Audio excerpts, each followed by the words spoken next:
Details that are not fully known by the student body at large. That being said, I am still in favor of it, and yeah. We had to recruit a lot of people for our slate. We have 28 candidates, and I knew maybe 3 or 4 of them at the start of this campaign. And you know, the 2 main criteria in deciding whether or not they were fit for our slate, well, 3 actually, is whether they wanted to see a dramatic restructuring of the UTSU that involves downsizing, whether or not we support defederation from the CFS, and whether or not we're going to continue to sue the hell out of Miss Sandy Hudson. So you can be, you can be sure that we will continue the lawsuit no matter what kind of intimidation tactics the BLC tries to throw at us. Thanks for the question. Before you ask the next one, okay, great. If we can maintain a respectful tone, you're asking questions, you're not yelling at the candidates. And if candidates can also keep to a respectful tone in terms of language, that'd be really appreciated. Next question. Hello. First of all, I'd like to just say sorry that you got yelled at, Andre. It's not what I'm going to do, I promise. Anyway, actually, this is a question, first and foremost, for Mika? How do you say it? Anywhere? It's fine. Mika? Okay. Fine. Okay, cool. Yeah, sorry. And I guess sort of falls to the rest of you as well. Mika, I've seen some comments that you've made in students in support of free speech, many of which were transphobic, many of which were incredibly problematic and targeted marginalized students. So how can I trust you to actually represent students on this campus if you actually have targeted and attacked many of them? That's my question to you. And then to the rest of you, how can I trust you to represent marginalized students as the presidential candidates? Because just aside from the fact that you have diverse slates, whatever, we get that, but you are ultimately the sort of symbol of UTSU. How are you going to protect marginalized students? How are you going to advocate for them? Yeah. So it's hard to speak on comments that you allege that I've made that yeah, well, I don't know what comments you're referring to, so it's hard for me to respond. And I'll just, leave it at this. I'm not a transphobic person, not a racist person, not a sexist person. And, of course anyone would say that.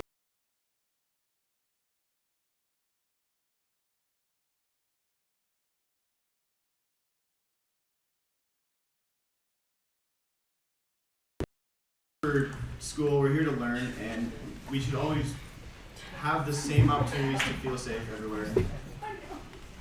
I understand there's been a lot of controversy at the university this year. The fact that that's happening means that there is discussion to be made. I think that the best way to approach this is through education and by making sure everybody has a safe place to communicate with each other properly. Okay, can we actually get questions for the other candidates on the slates? Any questions that are directed to not these folks? That would be great. That would be a whole section. Exactly, yeah. They have to Okay, finish great. answering. They have to finish answering. How about you answer first? Oh, I'm sorry, I didn't realize, sorry. So I think it would be completely disingenuous for me to sit up here and say that the UTSU has done enough this year to support trans students. I'm not going to say that, and I think it would be completely disingenuous to do so. I think one of the important parts that the UTSU needs to do in future is twofold, and it's not one or the other. Both are equally important. There's the advocacy component in supporting these groups that are targeted by violence and hate speech, both online and physically on campus. And then there's the other component, and that's the education component. That's engaging with people who hold bigoted views and trying to change their minds, trying to educate them and understanding how what they're saying can harm other people. And those two components are what I would like to bring to the UTSU next year. I think that's an important question, and we the students, our team, is really committed to combating transphobia and all types of hatred in all spaces, whether it's in the classroom, in our student union, at our workplace, in our community. We believe fundamentally that that's what the role of the student union is. It's the student union should be geared towards supporting folks that are most marginalized on our campus, because when the student union does that work, it lifts everyone else up as well. And I think there's no place for transphobia on our campus. Thank you. Thank you. I think the next question is directed to VP External Positions. So if you can come up, and you don't have to sit, you can stand and just grab the mic. That would save some time as well.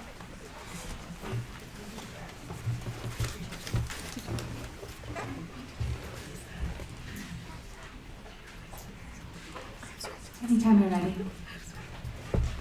Would you mind all stating your names and pronouns before I ask my question? My name is Sarah. Pronouns. My name is Fasiha Mukhtar, and I'm running for VP External with Demand Better. Oh, she. And she, her. Nadine, she, her.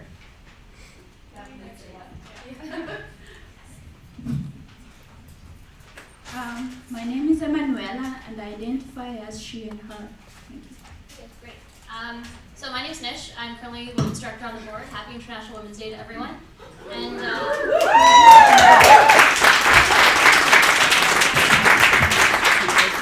full disclosure, I'm running as an independent in the election, so sorry. My question is, the question of should student politicians be political has come up time and time again. This year, the executives were accused of being both too political and not political enough. 2 years ago, when I was associate to the VP Equity, I heard someone say VP Equity should be renamed VP Advocacy. So as candidates for VP Internal, do you intend to support the rest of your external, sorry. As candidates for VP External, do you intend to support your fellow executives in advocacy and wield your positional power for causes you believe are important to student life if elected? Are you willing to have and voice divisive opinions? And voice divisive opinions with your positions, or do you believe you're running to hold commission meetings, go to meetings, and be relatively politically neutral? To be clear, I'm not speaking about almost objectively wrong situations such as the high Metro Pass rates. I'm speaking of situations like free speech, transphobia, anti-black racism, Islamophobia, and controversial ethical divestment or climate change in Israel. So not to speak to each of these issues, but are you willing to take on advocacy as candidates of VP External, or are you just hoping to remain politically neutral? What you want to answer is up to you. Your question is really relevant to what my platform speaks about and what I personally believe in. I will most definitely not be a VP External who just goes to meetings and stays neutral politically. Like my other candidate, I have not been previously politically involved at the U of T. I have been the president of a campus group, and I have worked on a very organic level. And therefore, I believe that instead of just sitting on the bandwagon and having a very neutral stance as to all of these different phenomena, I will actually voice my own opinions, while at the same time trying to get the opinions of students on campus and giving them even more agency when it comes to advocacy matters such as the ones you've mentioned. Okay, just to add on, can I add on something to my question? No. Thank you, though. Okay. Yeah, I'm in the same position as you. I'm not running to sit in meetings. That would be very boring. I mean, of course I'm going to be going to these meetings, but it's not what I'm here for. I'm obviously here to make some changes. And when you're a VP External, you have to be political. I mean, you're dealing with the municipal government, provincial government, just kind of like everyone outside of the university. So of course, you're going to be political in some way or another. I do have my own political beliefs, but I mean, I'm here really to represent students. So, of course, if there's something that I personally really hold strong to that doesn't resonate with students, I don't mind that. I will be.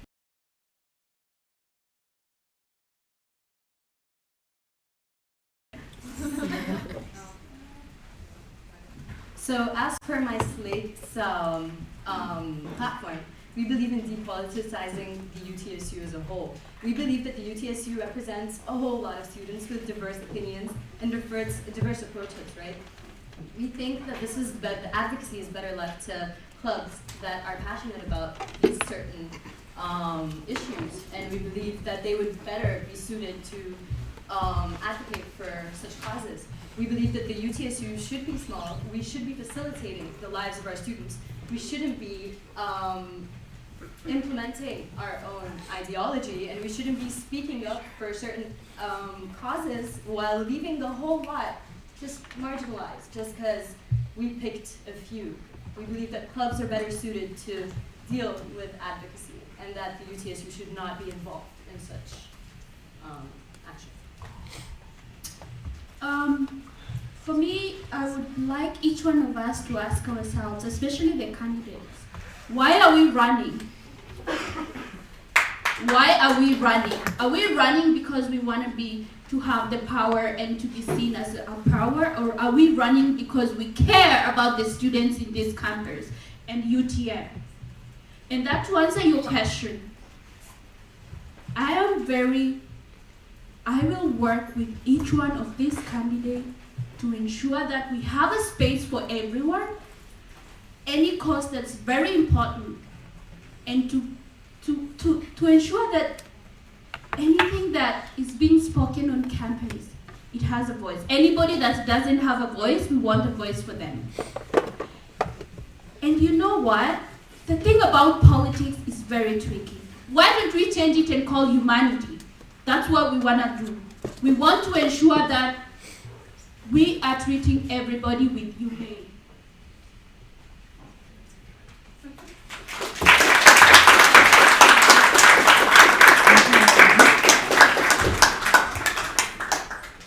He was there first.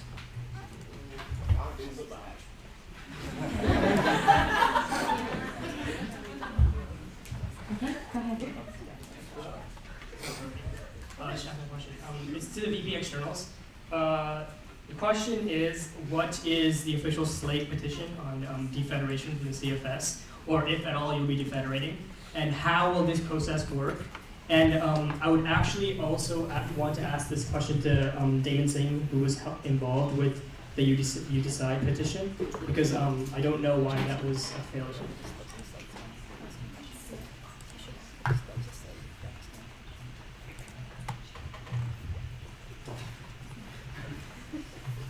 Hi, thanks for the shout out with You Decide. The You Decide is not a failure. It is an ongoing campaign. It is actively collecting signatures and has a ton of people working on it. I know why you called it that. It's because your presidential candidate, Mika, who says he wants to leave the CFS but has never done anything to leave the CFS, offered to volunteer, got us 14 signatures, realized he was incapable, and then never showed back up. Thank you for asking. I am probably the single candidate amongst all the slates who has done the most to make it easier for the CFS, for the UTSU to leave the CFS. I've done the most to make the UTSU leave the CFS. I even organized a nationwide campaign that ended in a motion being passed at the most recent CFS National General Meeting, which lowered the petition threshold from 20% to 15%, which allows people all across the country. If you want to sign, we're right here.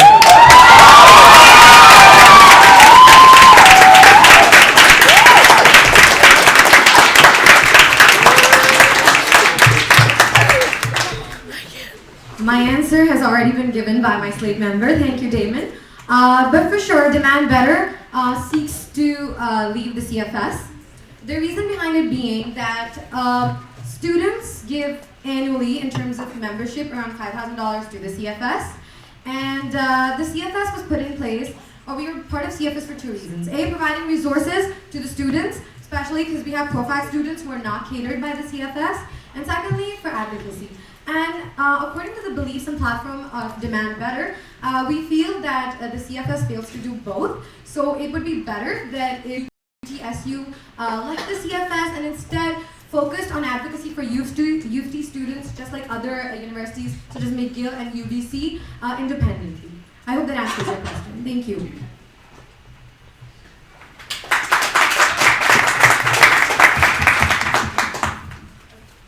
As I mentioned, I'm also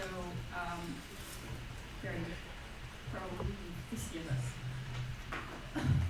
Okay, so like I mentioned as well, there is a very good reason why people do support the CFS, right? And they do a lot of student activism work. They do a lot for marginalized communities. They even do things for French Canadians, which I am, by the way. Yeah. Is anyone who yeah, so they do a lot, but it's at the expense of like crazy membership fees. You just go to the CFS Ontario website and you'll find out that we give them $280,000 per year, and that's just CFS Ontario. If the CFS was the only structure, oh, sorry, thank you. If the CFS was the only structure within which we could do the social activism work, then I'd say that, you know what, we'll pay the extra, we'll pay whatever. But it's the fact that it's, okay, sorry.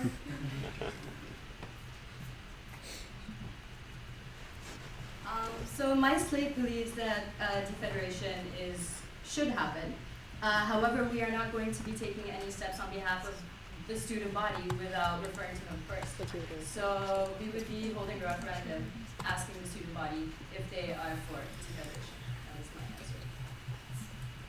For us, slate, we the students, we also believe that students should have a say on this matter, and for that, that's our answer. It's up to the students to decide what they want. Do they want to stay or do they want to leave? If they want to leave, if elected, I as VP external, I'll continue to work with all the campuses across, all schools across.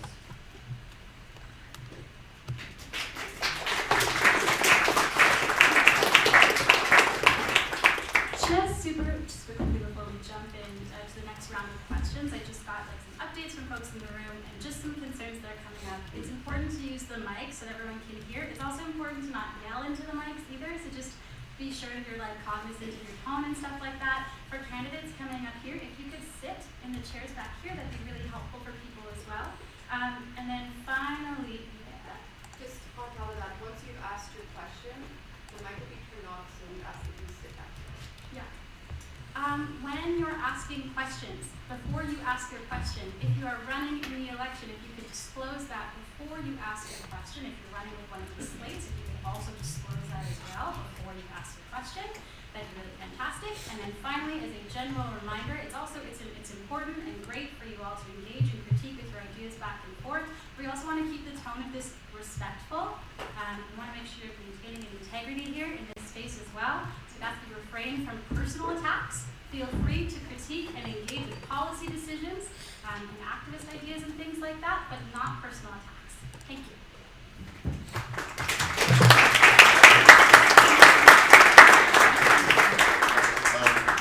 So my question goes to the equity, those running for equity positions, as well as Matthias. I would like to note that only one person per slate can speak at a question. So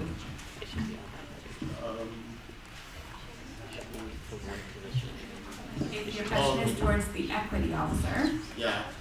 So I can address the question to Matthias as well as the equity. that would be two questions, right? No, they both get to answer it. Only one person per slate can answer. Oh, okay. You know what? I'll just send it to the equity round. So I have no affiliations. I'm just a young black dude trying to graduate.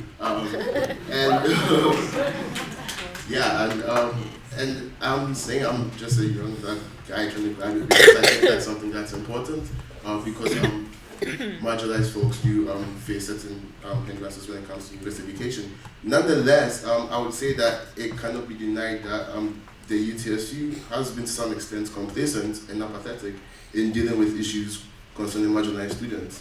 And this is, and I personally believe that this is further exemplified during board meetings through the use of procedural technicalities, as well as in-camera sessions to silence discourse when it comes to issues concerning marginalized students, as well as, my question is that already we have folks who are actually running as slates, and taking aside the use of identity politics, how do you ensure that the use of such technicalities and procedural normalities dubbed in camera sessions are not used to actually silence discourse when it comes to issues concerning marginalized students, and how do you try to actually ensure that the views of all students or the majority of students are actually being presented, because I actually want to give because among with all the groups that with all the states that she talked about, even differentiation. Sorry. It's, For the interest of time, you asked your question, right? Not yet. I'm running. You said my question is, and then you said the question. No, I'm supposed to end it. Okay. It's like 2 in 1. 10 seconds. Killed my vibe. Oh. Yeah. So with that, because only with the students and the people U of T mentioned that they will actually consider the views of all the students when it came to differentiation. So with issues like that, how would the use of how do you address the use of procedural technicalities to ensure that the views of all the people are taken into consideration? Thank you very much.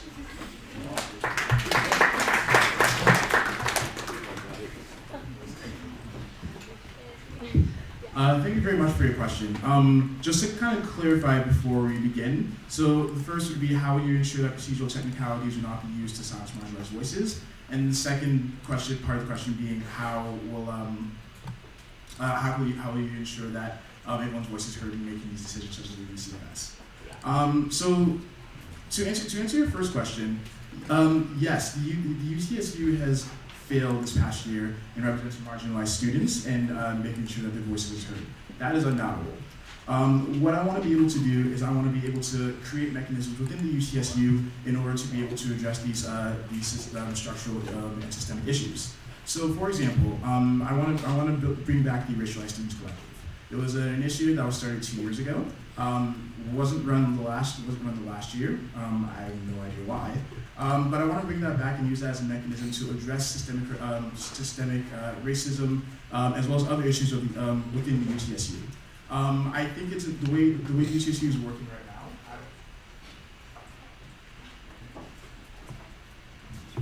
Okay, thank you for that question. I'm going to try and answer everything together.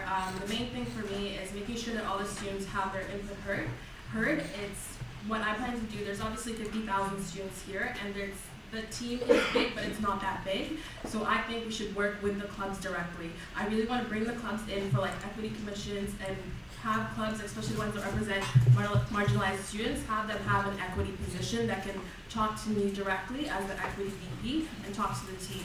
Another thing with systematic racism and other stuff that the UTSU does sort of incorporate, I feel like if a group of students or students comes to us and says that there is an issue, then even if the issue wasn't intended on purpose or not intentionally, the UTSU intentionally choosing to sort of ignore the issue or belittle the issue, that's absolutely unacceptable.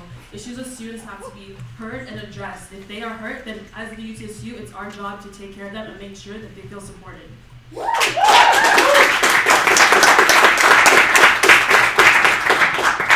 Hello. Yes, I would actually like to address the same thing. Same thing going to clubs and talking to people, obviously in person. It's very important that we focus on these issues. Like, quite literally, she put it in like all of the words that I would love to put it in. We're very similar. But yes, we would really love to focus on those issues quite a lot. I would love to talk to people who are facing these issues, especially for someone who would like to be an ally. So it would be really nice to at least get the clubs to basically focus on the clubs and make sure that everybody is sought out equally, at least. So yeah, that's it for me. Okay, thank you. Do we have questions for other positions? Okay, great. Here. What position did you? Okay. I don't know what this is. Is this on? Can you hear me? Okay.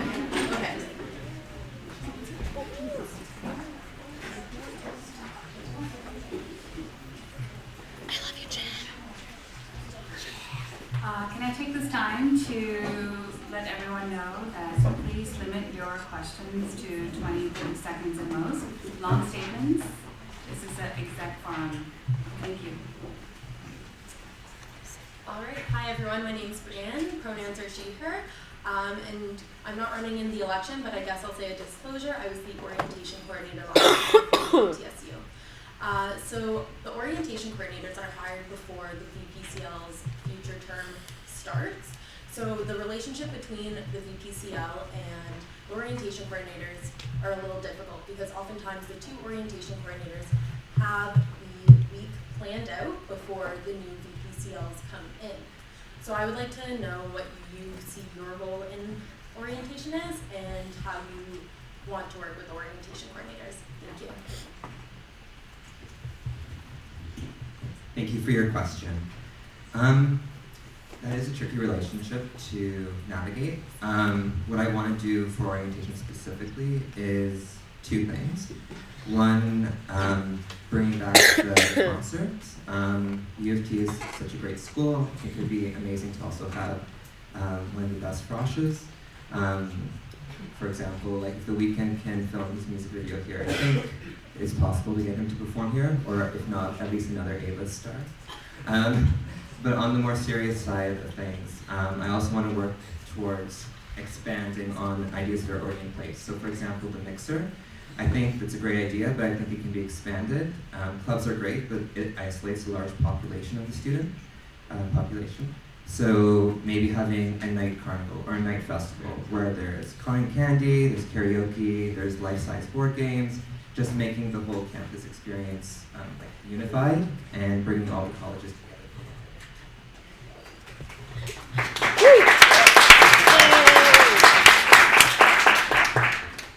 Thank you for your question, Brianne. And my name is Stuart. I'm running for the position of VPCL with Demand Better. So I think the relation that the VPCL has in position to the orientation coordinators is a much more administrative one.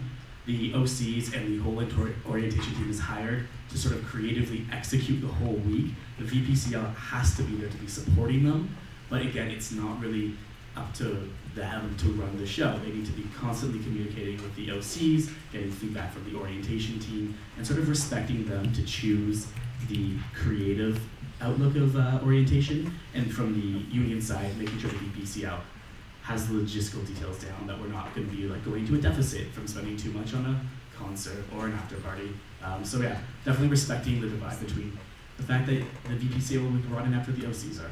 That's my answer. Thank you.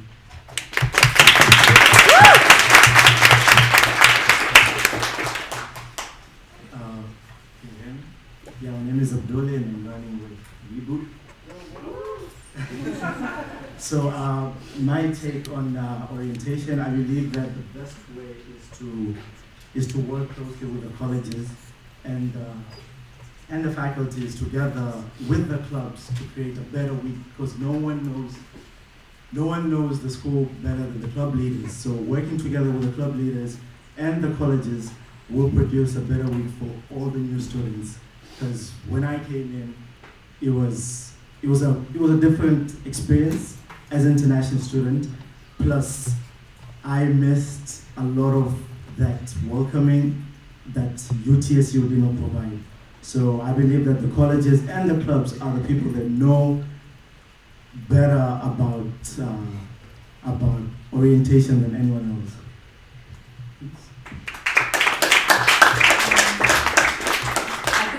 I'd like to ask if people have questions for musicians who that haven't spoken yet.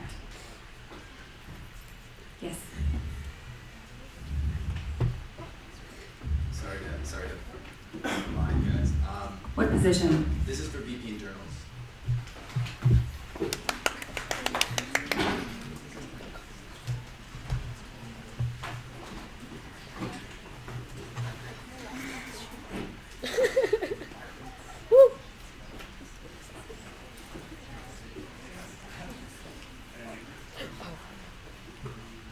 Great, go ahead. So first of all, thank you all for being here today to answer questions. My question is regarding employment and staff at the UTSU. Many candidates have mentioned problems with full-time staff at the union. So my question would be, what in your opinion are the problems, and what are, in your opinion, the solutions to these problems?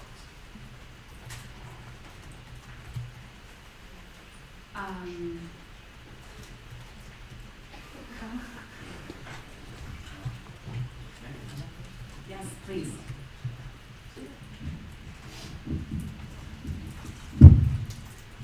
I'm running for VP Internal with Reboot. My name is Jessica. So regarding your question about full-time staff, full-time staff salary accounts for $200K per year. It's $438,000. We think that amount could be better spent towards part-time student jobs. That way we create more opportunities for students who are actually, members of the UTSU. We're giving back to the community in various ways if we do this. So the way we plan to approach this is we plan to phase out some obsolete jobs. We're going to approach the collective agreement with a very firm stance, and we're going to try to get rid of as many full-time staff as possible.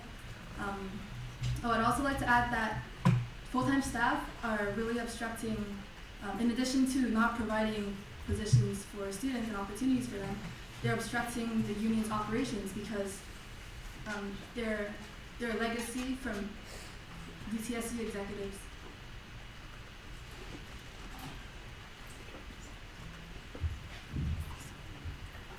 All right, I'm Damon, pronouns he, him.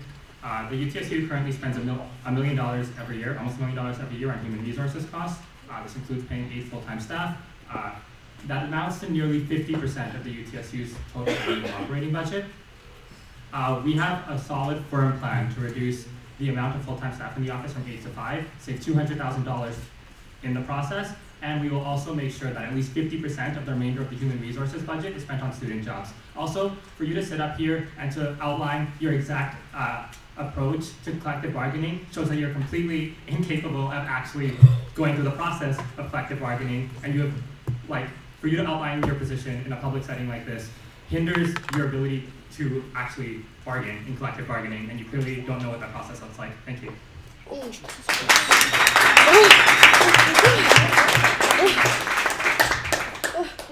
Hi, I'm Jackie. I'm running with We the Students. Thanks for the question. I think, given that I haven't spent too much time working within the UTSU, I have very limited information on how efficient the staff are. But I think if there is a need for review, definitely we should have a review.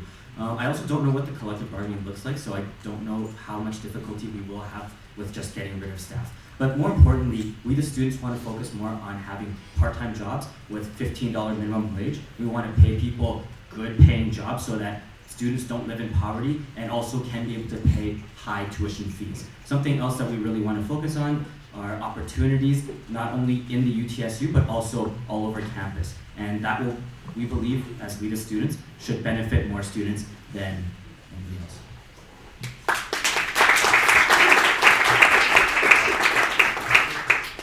Thank you. Our anti-harassment officer just wanted me to remind you all to keep it very respectful. She's hearing things that she's not happy with. Thank you. Do we have any more questions for positions on spoken yet? Independence? VP Profac? Is there a question for VP Profac or VP UA?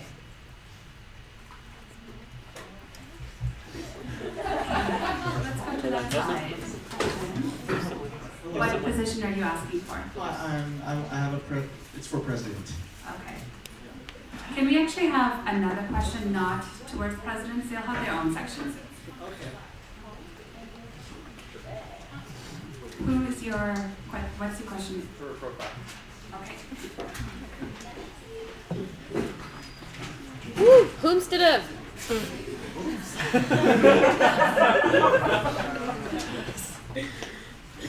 Dab on it.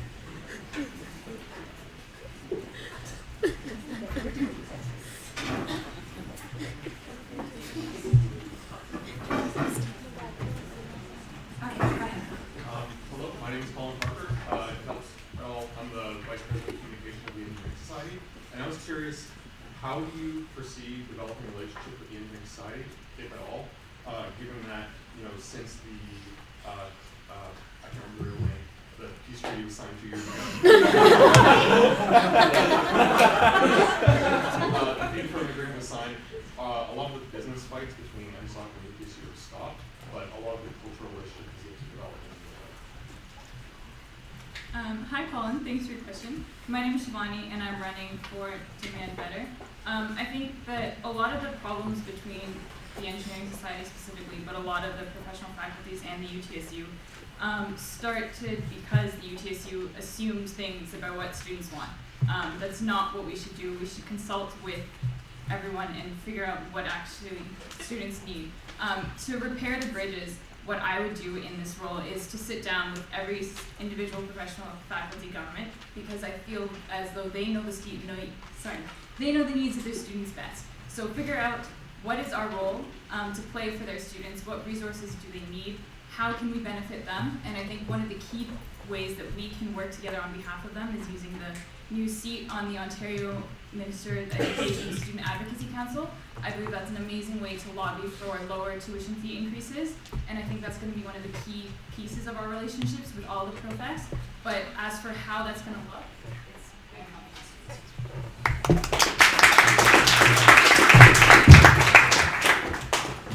Hey everyone, thank you for your question. My name is Veronica, and I'm from the UTSU Slate.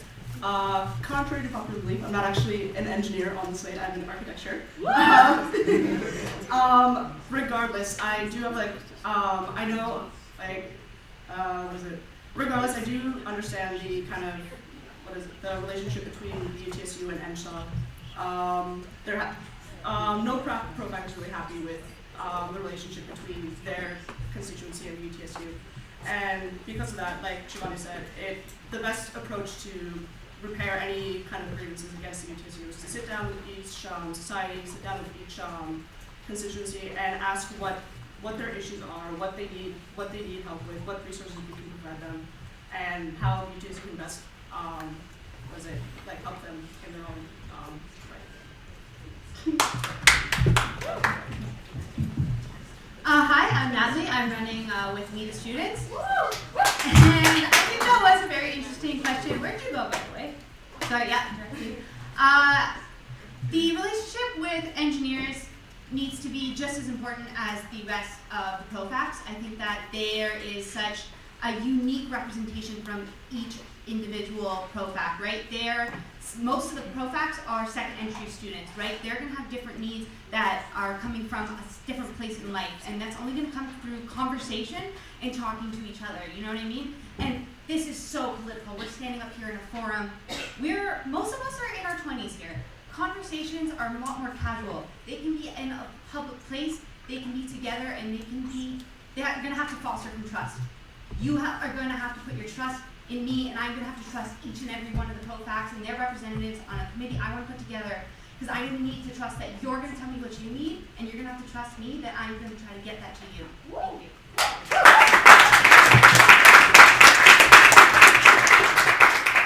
Hi everyone, I'm Jenny. I'm NSI 127, currently on PUI, so I am in Faculty of Engineering, and I'm running with Greenbook here.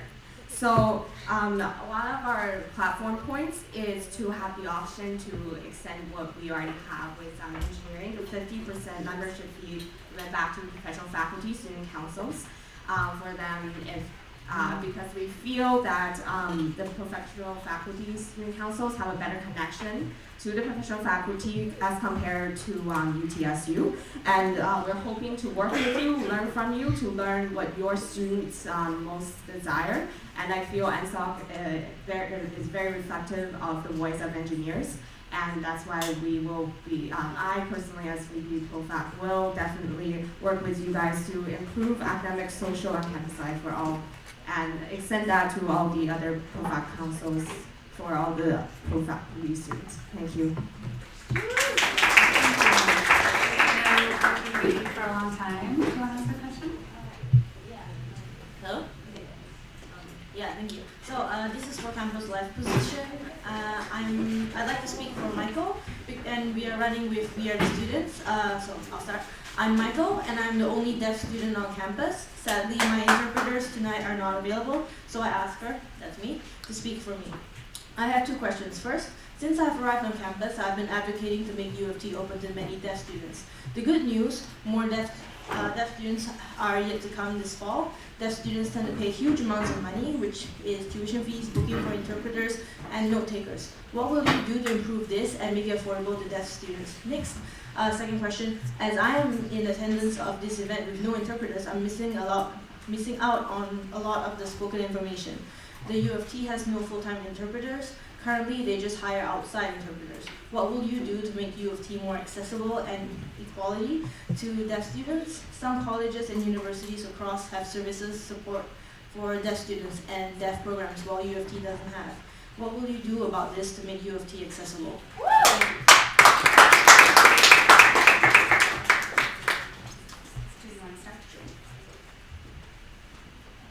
Thank you for your question. It's a very important one. I would first start by saying I think this is very much a multifaceted question in that it wouldn't just reside in one person's portfolio. I think this is something that the UTSU, and not even just the exec level, but also the board and any other sort of ex officio members, so members such as college and divisional reps from the St. George Roundtable should really be coming together to lobby the administration. There are constant meetings with these student leaders across campus with different admin, so whether that be the vice provost students, whether that be the provost office themselves, we should really be working together. Specifically, this comes to my mind. I think this is a collaboration between the vice president campus life, between the vice president external and the vice president equity to get together to reach out to other groups across campus to prioritize the voices of those most marginalized and those who are facing that oppression and bringing that forward to the admin without over-speaking for them.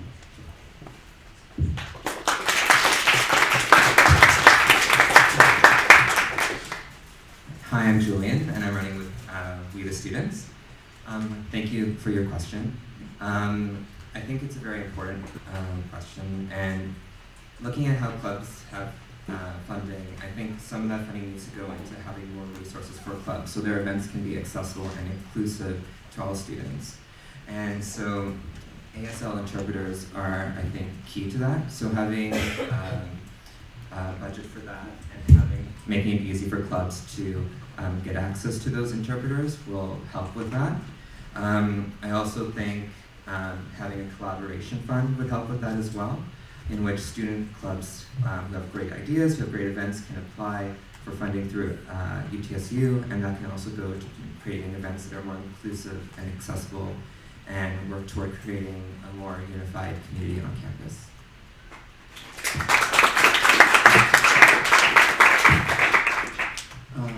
It must be really hard to be in that position, and so the main thing we believe as people, we're planning to work together with clubs to bring the clubs together and break this barrier between the clubs and collaborate the UTSU and the clubs more as we fund them. Now, just so you know that you're not alone in this situation, and the best way to get involved or to know that the resources available for you is through clubs. And we plan to bring in more funds to the clubs to outsource our events to clubs that are reliable in those situations as you're in.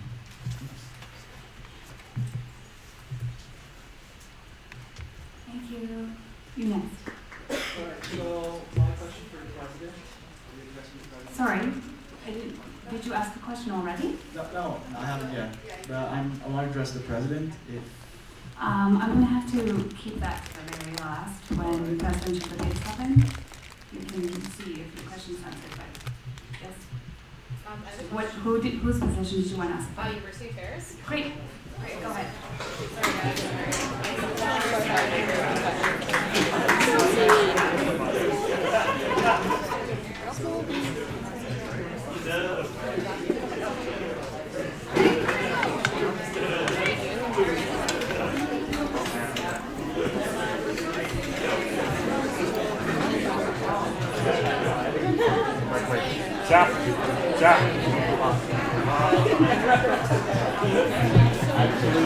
Okay, everyone, let's settle down. Do you want to ask a question? Yeah, I do. I need to be able to hear. Yeah. Sorry. Yeah, not to be petty, but yeah, anyway. Okay, so I'm not sure how much each of you know about this, but Governing Council just approved increases, 3% for arts and science, 5% for pro-fac, 5% for international students, for current international students, and 9% for new international students. I just want to know how you guys would be tackling these things, because tuition's pretty important, and I have heard the word tuition about 16 different times today, so I actually want to hear what you have to say. So if you could kindly answer my question substantively and not dance around it, would be great. Thank you.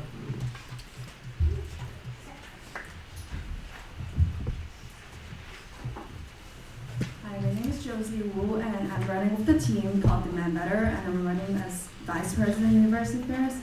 Me, myself, actually international students, so I can definitely answer these questions from an international student's perspective.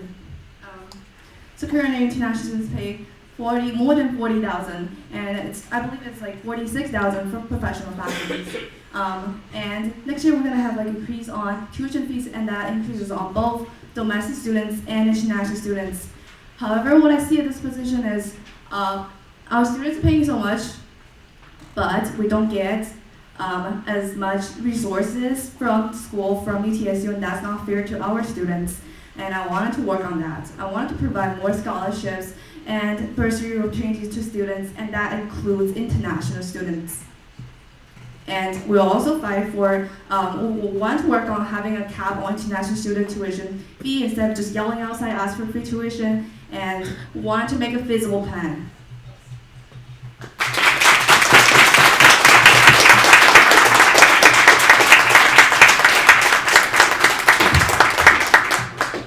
Thanks, Mira, for your question.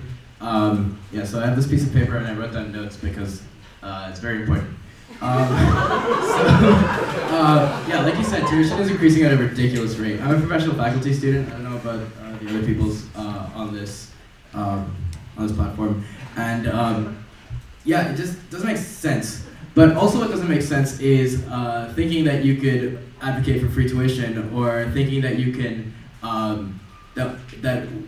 that it'll be easy to do what we're looking to do. So our platform, Hoops to the U of T, is that we're looking to decrease the rate at which governing council increases the rate of tuition, and that'll be from lobbying. I don't think we could change the way that the provincial government works, but I think we could reach out to U of T. Hopefully, I don't know, we're not very good at that, and ask them to just not do it, because apart from like a moral and ethical matter.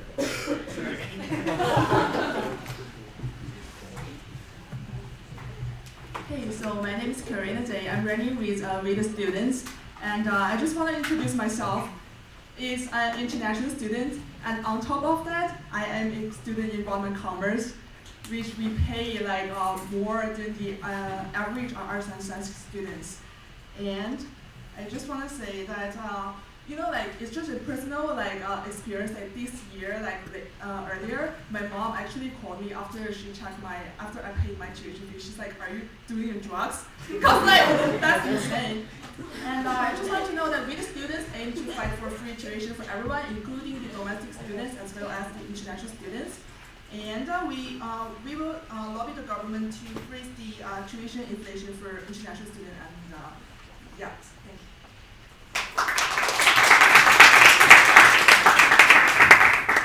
So tuition is too high. Let's be real here. But tuition is too high, and what we get from the U of T administration is way too low. If we're going to be seeing an increase in our tuition, we need to be seeing more coming back from the administration in terms of practical and tangible ways, and in terms of either bursaries, in terms of either more funding, or we need to see more services being put on campus to support mental health and do the promises that they say they do. I've been in touch with the GC. I've been in touch with former administrative staff, and I'm looking forward to working with them and to see how we can bring this down. If that fails, I plan to cooperate with my VP External, and we're going to lobby the provincial government for more tuition, more bursaries, and an increase to our 30 off, and to get a lower interest rate from those who need to take student loans. Tuitions right currently is too high. The ability for students to pay for that is almost impossible. Managing courses and work is absolutely ridiculous, and the fact the U of T administration cannot see that, and it is damaging itself, it is damaging the students, and it is going to, and if it wants to maintain its status as the best institution in Canada, top 10 in the world, then we better see them work hard for it.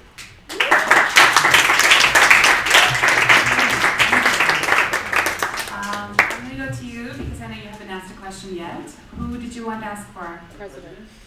Another question. Okay. Can I ask? Yeah, you've been waiting a long time as well. It's for external affairs. Internal affairs. No, external. Oh, I'm sorry, external affairs.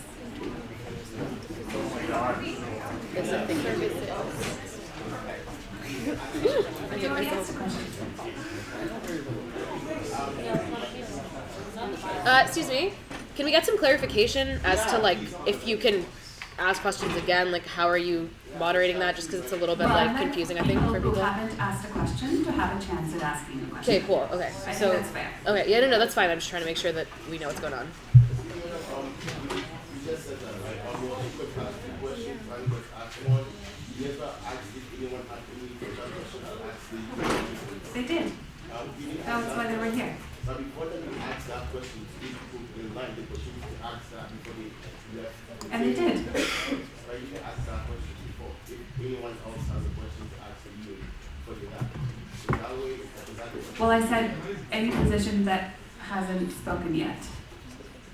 And let's move on to the next question so we don't waste more time. What is your question? Hi, my name is Aaron, and I know that a number of you have talked about lobbying for lower tuition from the government, which I believe is under the external affairs portfolio. I was just wondering, what is actually involved in lobbying for lower tuition fees, and how much of an investment in terms of time, money from the students would it require to actually lower the tuition, and how can you actually quantify that it would be worthwhile to spend money on potentially lobbying for the government when we don't know what the actual success rate might be?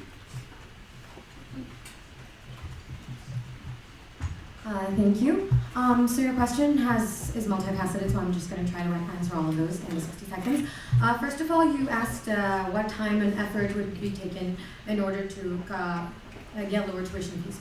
So I'm going to kind of refer you back to something which was being done by a few responsible UTSU members last year, which was a referendum, a petition being signed by students to put a cap on raising tuition. However, that failed, I know, but that is again what we've been talking about the UTSU being broken, and I want to bring that back now and work on that. And secondly, in terms of how worthwhile will it be, just so you know that 25 years ago, the amount of government funding which the universities received, they were based on that, they were only depending 19% on students' tuition for their finances. Now that has gone up to 51%. So I feel that if there's a cap on tuition raises, as well as lobbying with the government to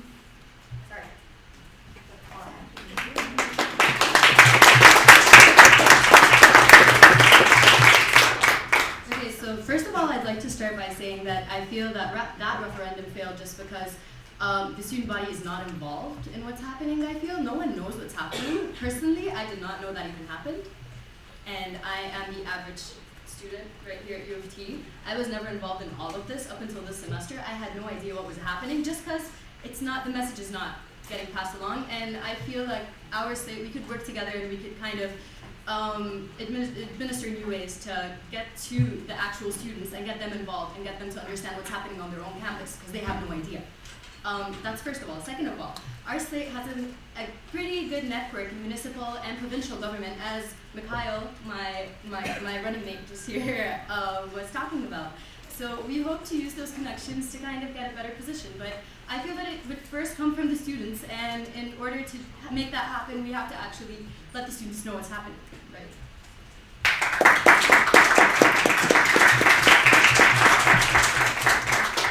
Sorry, can I just ask to clarify? Were you wondering about free tuition or just tuition decrease? Tuition decrease in general. Decrease in general. Okay, great. Personally, like I'm on OSAP. I totally understand the students' struggles. I've been working since I was 12, so I totally feel why we should be addressing that. In terms of, you asked towards the end about if it's like something that is worth putting money into, and the results for it. Am I clear on that? Yeah, so we've been investing a lot of time and I assume money and effort into lobbying the government, and we don't know for sure if we will be successful, considering that we haven't been successful for so long. So how do we know that it's worth putting money into as opposed to into other factors? Yeah, I mean, one of the main ways that we've been addressing tuition is through the CFS. If it's something that we can do ourselves, it would probably be a lot more effective. I think I second her for what she says, that we need to work with the students and also to communicate with the students with what we are doing. If we communicate with students what we are doing, then the information will be very wide to the students, and from then we can work our way up. And also one thing that I think it's very important that every candidate or every exec is involved in when it comes to lobbying, so that we put more pressure. And when pressure is put, and when you fail once, you don't quit, you go again and again and again. Thank you.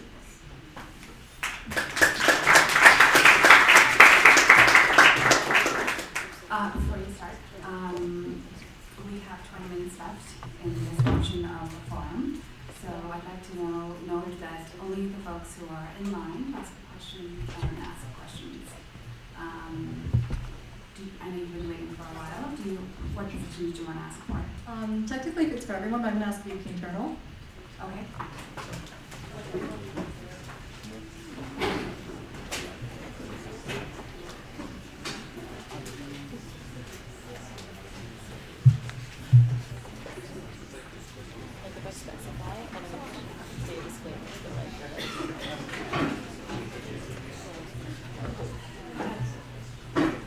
Question, please.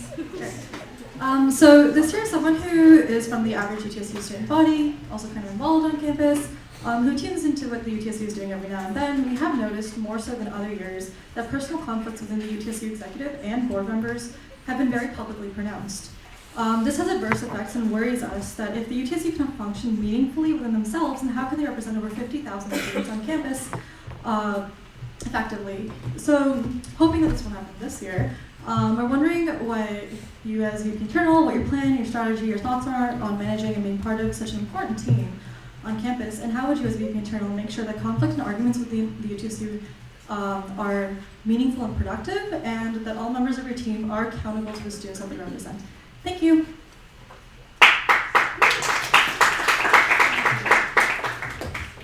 All right, my name is Damon again, he, him. So I agree completely. The UTSU this year has spent way too much time infighting, and it's had a seriously adverse effect on its ability to serve students.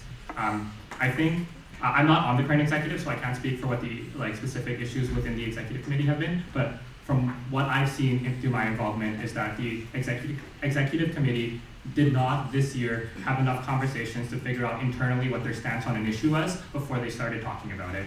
And that led to split statements, people feeling like they were being excluded out of statements, and all sorts of other issues. Furthermore, I think that one of the biggest problems with the UTSU Executive Committee right now, structurally, is that it is not the structure of the board and the culture of the board of directors is not doing what it should do. And this is not the fault of the people on the board of directors. The board of directors' responsibility is to hold the executive accountable. It is not the job of the executive to hold the board of directors accountable. And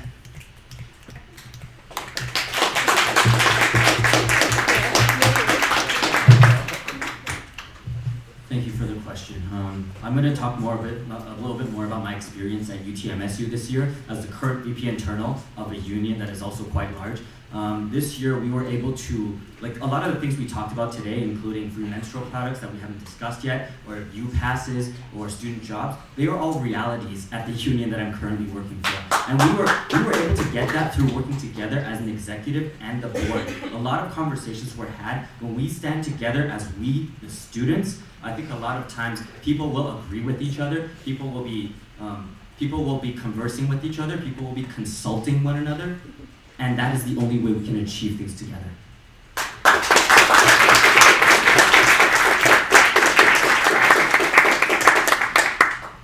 I think one of the big problems with the current UTSU executive team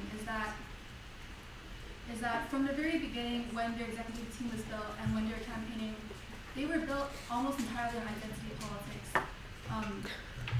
They didn't consider teamwork. They didn't consider their potential stances on ideological issues or actual policy. What they wanted to do was to get elected and get into office. So just the way the whole team has been set up from the very beginning was setting themselves up for failure. And I think it's important to recognize that this year's Demand Better team is the legacy of the current incumbent team, who was Hello UT when they were elected, which was also previously Brighter. So how can we trust them to not do the same thing? thing when they're moving forward. Our slate is very much against identity politics. We chose people based on our teamwork together, our ability to work together, our ability to agree on the important issues, and we think that will keep us united throughout the whole school year.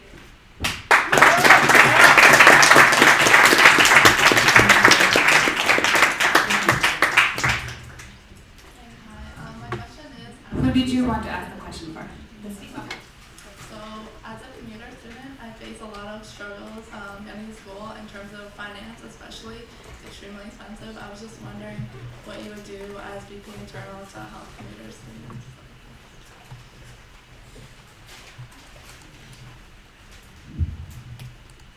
Okay, I guess I'll start again. So I relate completely. I commute over an hour and a half each day. It costs me $15 a day to get downtown and get back home. Cost racks up very quickly.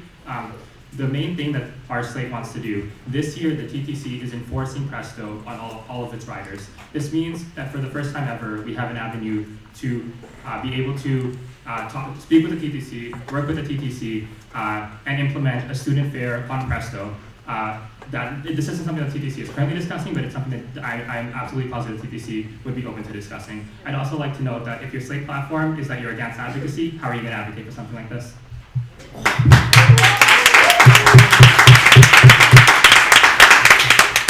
I'm going to try to answer that question with some experience and also some of the visions that the students have.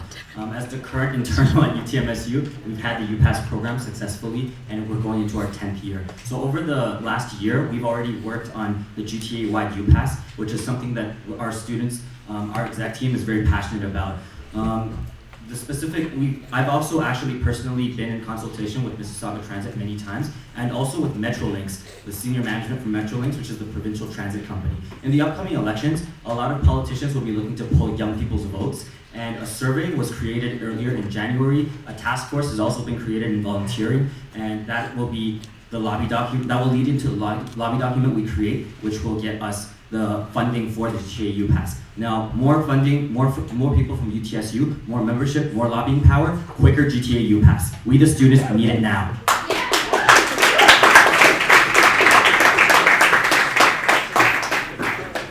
So Reboot UFT's platform is split up into a few parts. In the first part, we have some concrete promises. We know that they're pretty radical,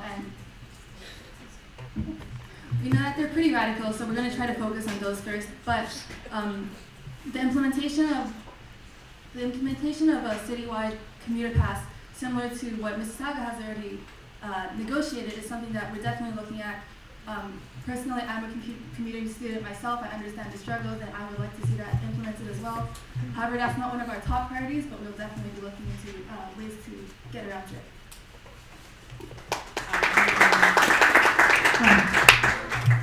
This is for VP External, including the independent candidate. VP External.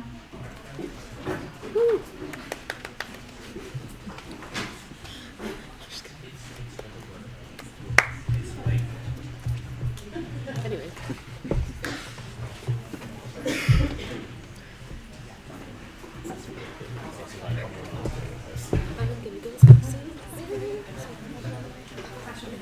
Hi.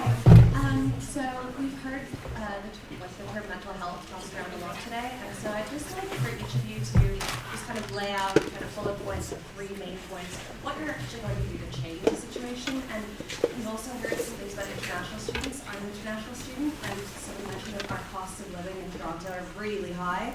So if you could keep that in mind when you're outlining your platforms, that'd be great. Thanks so much. Hi. Okay, so just to put the top three things I want to talk about in terms of mental wellness. First of all, a lot of people aren't not aware of the resources they have in terms of mental wellness and mental welfare, which has been put in place for them. So awareness is the key. Number 2, we have to spread this information around that mental illness is an actual illness and for it not to be overlooked. And number 3, I really want to get rid of problems such as, for example, if a student is late to an appointment because of class or misses an appointment, there's a steep $1.60 fee. And with regards to having high cost of living, I feel that is not fair to them. So me with my slate demand better want to get rid of these things. I hope that answers your question. Thank you. I said this a bit earlier, and like we have a mental health crisis on campus, hands down. I think bringing awareness to mental health is something that we should definitely work towards, but that doesn't help those who are struggling.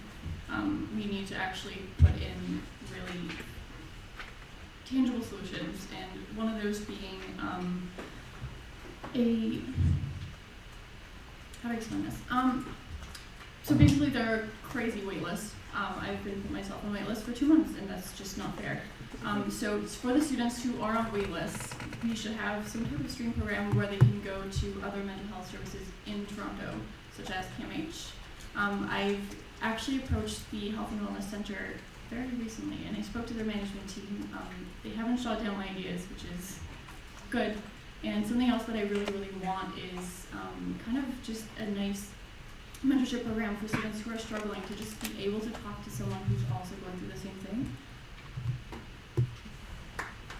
Okay, so what my slate wants to do differently than what is done right now is that, okay, so the UTSU is an organization that represents a whole lot of people, a whole lot of diversity. What we want to do is cut that down and allocate the resources for people who actually fundamentally really care about all of these topics. So there are currently mental health advocacy groups on campus.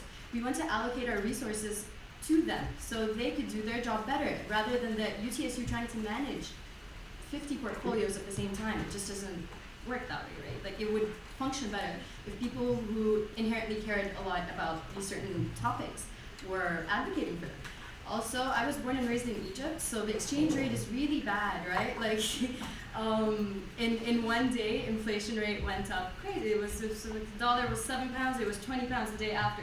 So it's pretty crazy. What we want to do is lobby for lower tuition rates, and hopefully we'll try and get the student body involved and try and push that forward.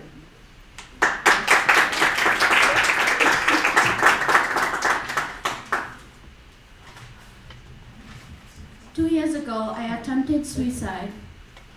I'm an international student. When I attempted suicide was because I faced a lot of pressure to succeed. When you face a lot of pressure because your parents or people pay a lot of fees for you, you forget that there's an outside classroom. And when I started to work on advocating for mental illness, I started where the problem is, and that is diversification of staff. Because when you go to health and wellness and you tell them, oh, I grew up in Kenya, or my mother is an alcoholic, then nobody will ever understand what it's like to grow up in Kenya, unless they bring me somebody who shares my identity. Thank you.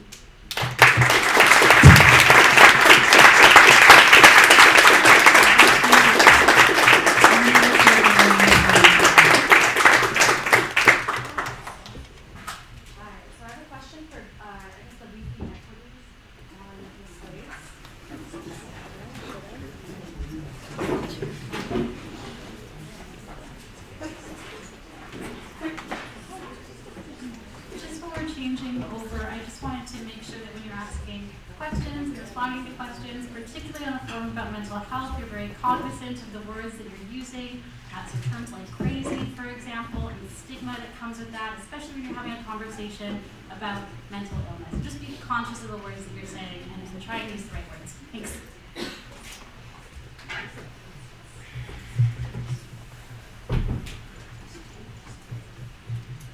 Thank you, Ellie. Go ahead. Okay, so earlier in this Q&A session, Nika from the Reboot Slate stated that the BLC was using intimidation tactics.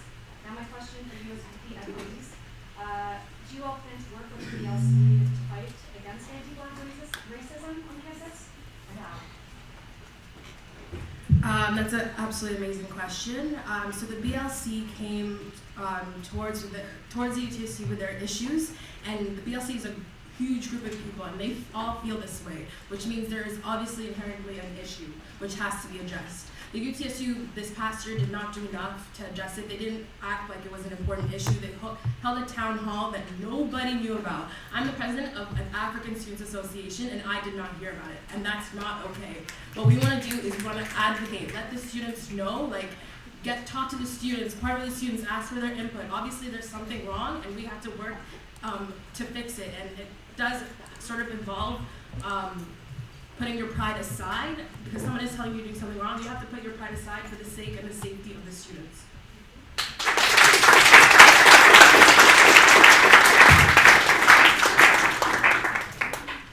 I definitely believe that we should be working with BLC in terms of addressing the issues of anti-Black racism within the UTSU. The way I approach equity is collaborative.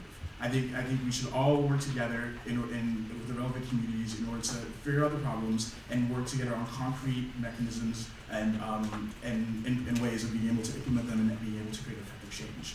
I also don't think it's just BLC we should be working with. I believe we should be working with all Black student organizations in order to gain all their inputs and how the UTSU should be able, how we can address this problem together as Black students and then make effective change within the UTSU.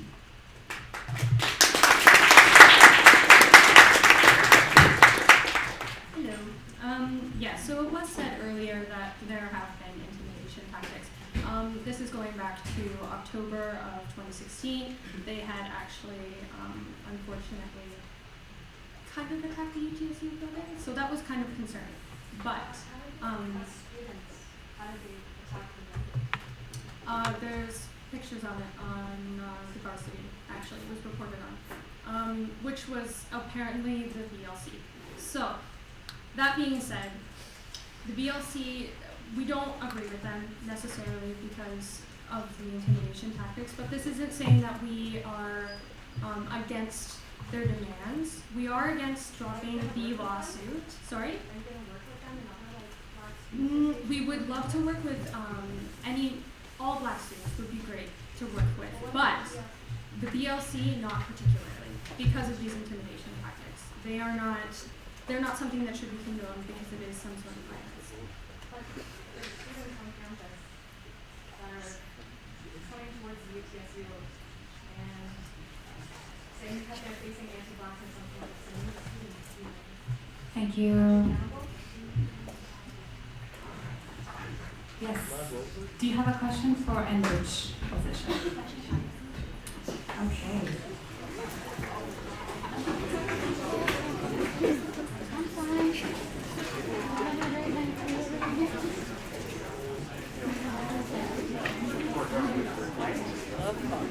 I know I'm supposed to be impartial and all, but like.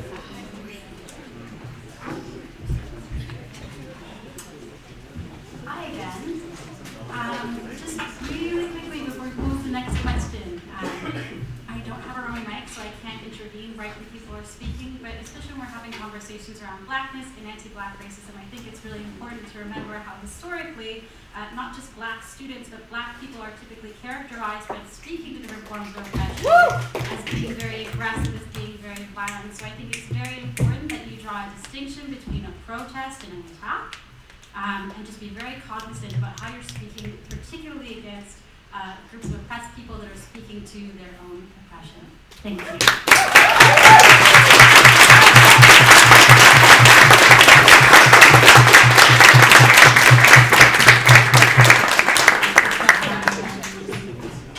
Okay, go ahead. So my question is, as all students at the University of Toronto may agree, it is hard to balance schoolwork, a job, and a social life while maintaining mental health and performing at your best. A lot of people have to lower their course loads due to the struggle of balancing schoolwork, homework, and everything else. And we don't want people who are part of the student union to feel like they are stretched thin to the point of being unable to properly perform and represent the student body. So my question is that, as a part-time position, how do you plan on actually putting in the time and making a difference while still balancing schoolwork? So I think I'm a unique position of the people running. I will be in a unique position of the others running on this for this position in that I am going on a professional experience year for the upcoming school year. So I will be working next year, and the way that I plan to balance working full-time and having this position is that I plan to manage my schedule so that I do a little bit of the work every single day, so it's all spread out, and that way we're also meeting the availabilities of the different professional faculties. It's not, oh, can you all meet me on Monday? If not, then I'm not going to address you. It's a little bit of everything every day.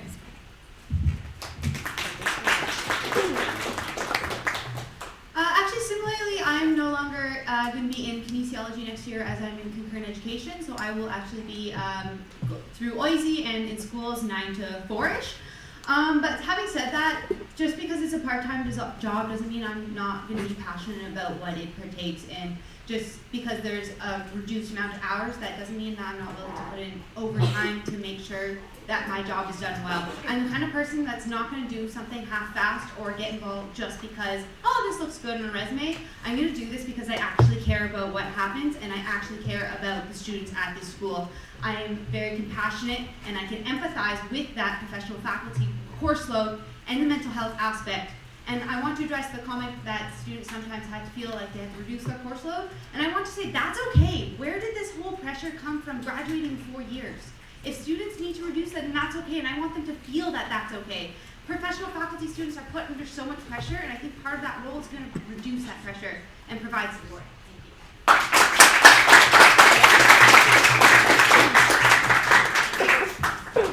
A little backstory on me. I'm actually trying to, I'm been getting a few appointments with health and wellness through U of T. Because also like school is stressful, like all that fun stuff.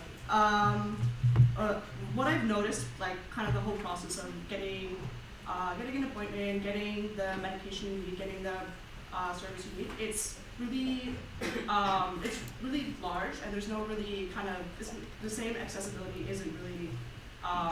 You can't really find the same thing with professional faculties.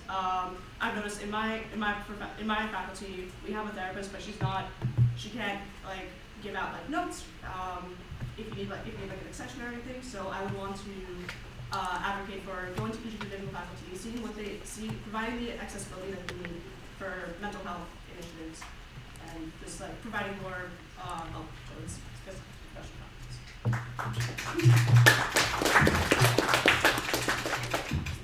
Hi, so like I said, I'm in engineering, and yes, engineering is very demanding, but however, in my third year, in addition to my demanding course load, I also did a work study position with Department of Civil Engineering as a research assistant, and that was about 7 hours a week.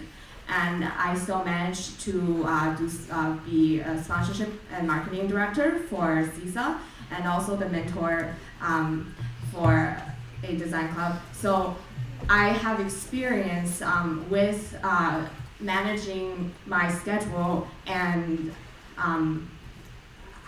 making myself available to fulfill my tasks, and I'm also willing to help others to achieve that. So thank you. Great. Last question goes to you. Who did you want to ask towards? If I can call the internal again.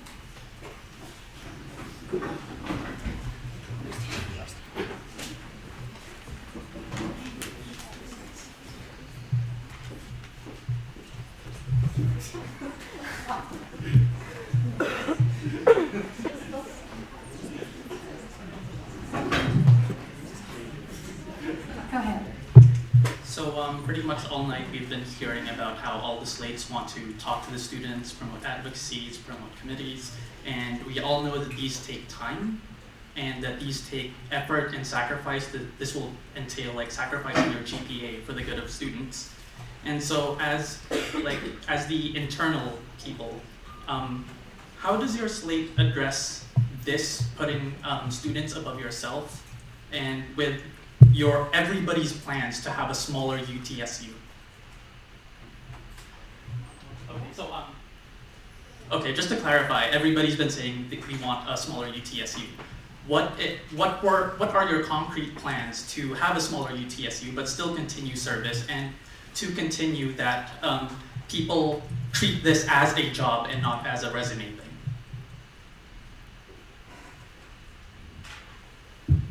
Thank you for for your question. I don't think my slate's view of the students are necessarily in the perspective of downsizing the UTSU. It's actually to find solutions and make it more efficient. So with my experience, again, at UTMSU this year as a fourth year commerce student, I know all about sacrificing GPA, putting time in for the betterment of students. I've spent a lot of Saturdays and Sundays going on like rallies, going to Marshall for different causes, whether it be for tuition or for marginalized groups. So I think the work ethic is definitely there. And this is something that my team and I are very, very invested on from the very beginning. And I think it's about efficiency and solutions, real solutions that I've had at the UTMSU that I would love to bring to UTSU and to more U of T students that also attend this institution.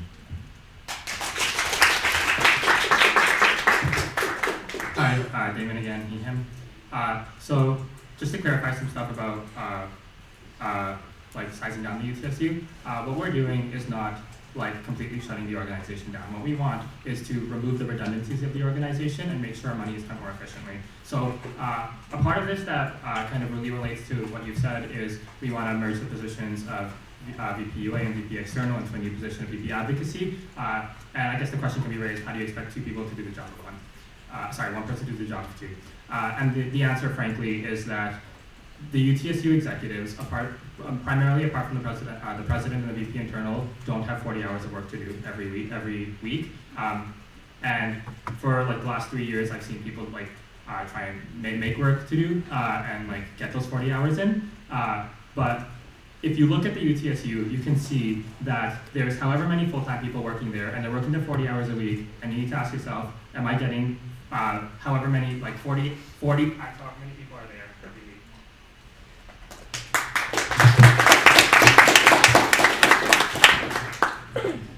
Reboot's whole platform is based around the idea that the UTSU currently is too big, and we don't need to continue giving out the same services or activities that the UTSU currently does. The UTSU takes in $2.5 million in membership fees. How much of that really goes back to the students in the form of tangible improvements to their quality of life? So our whole team is very dedicated to this idea of downsizing, of cutting waste, of reallocating things better. We don't plan on increasing fees. We don't plan on decreasing them either. We're going to keep them as they are, but we're going to allocate them efficiently, allocate them where they have the most impact to people like all of you, the regular students. In addition to that, regarding the resume thing, again, our team is built on, we built our team based on strong teamwork, people who have grit, people who have a strong commitment to the ideologies. We're willing to implement policies that aren't really visible, but will have large grassroots impacts. Yeah. Okay, thank you everyone for your questions. Let's take a 5-minute break. And allow the presidential candidates to gather their thoughts. Grab some water. We'll be back in 5 minutes.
We'll make you one. We'll like rip this apart and Frankenstein.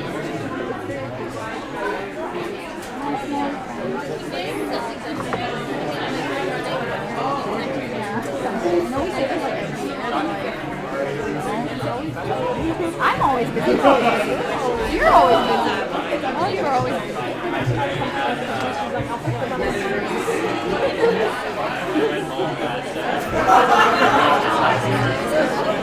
That is not your aesthetic.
Oh, you met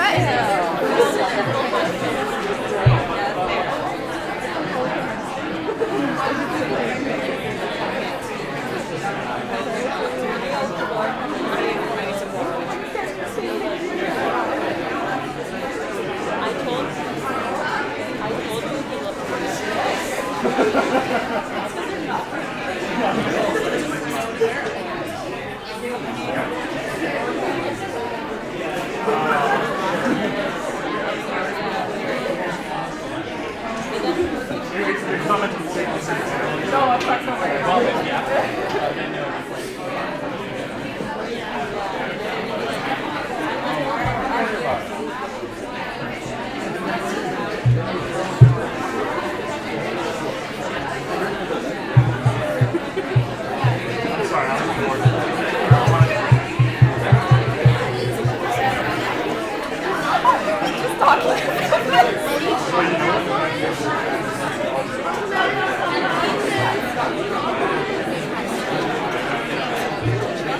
Good,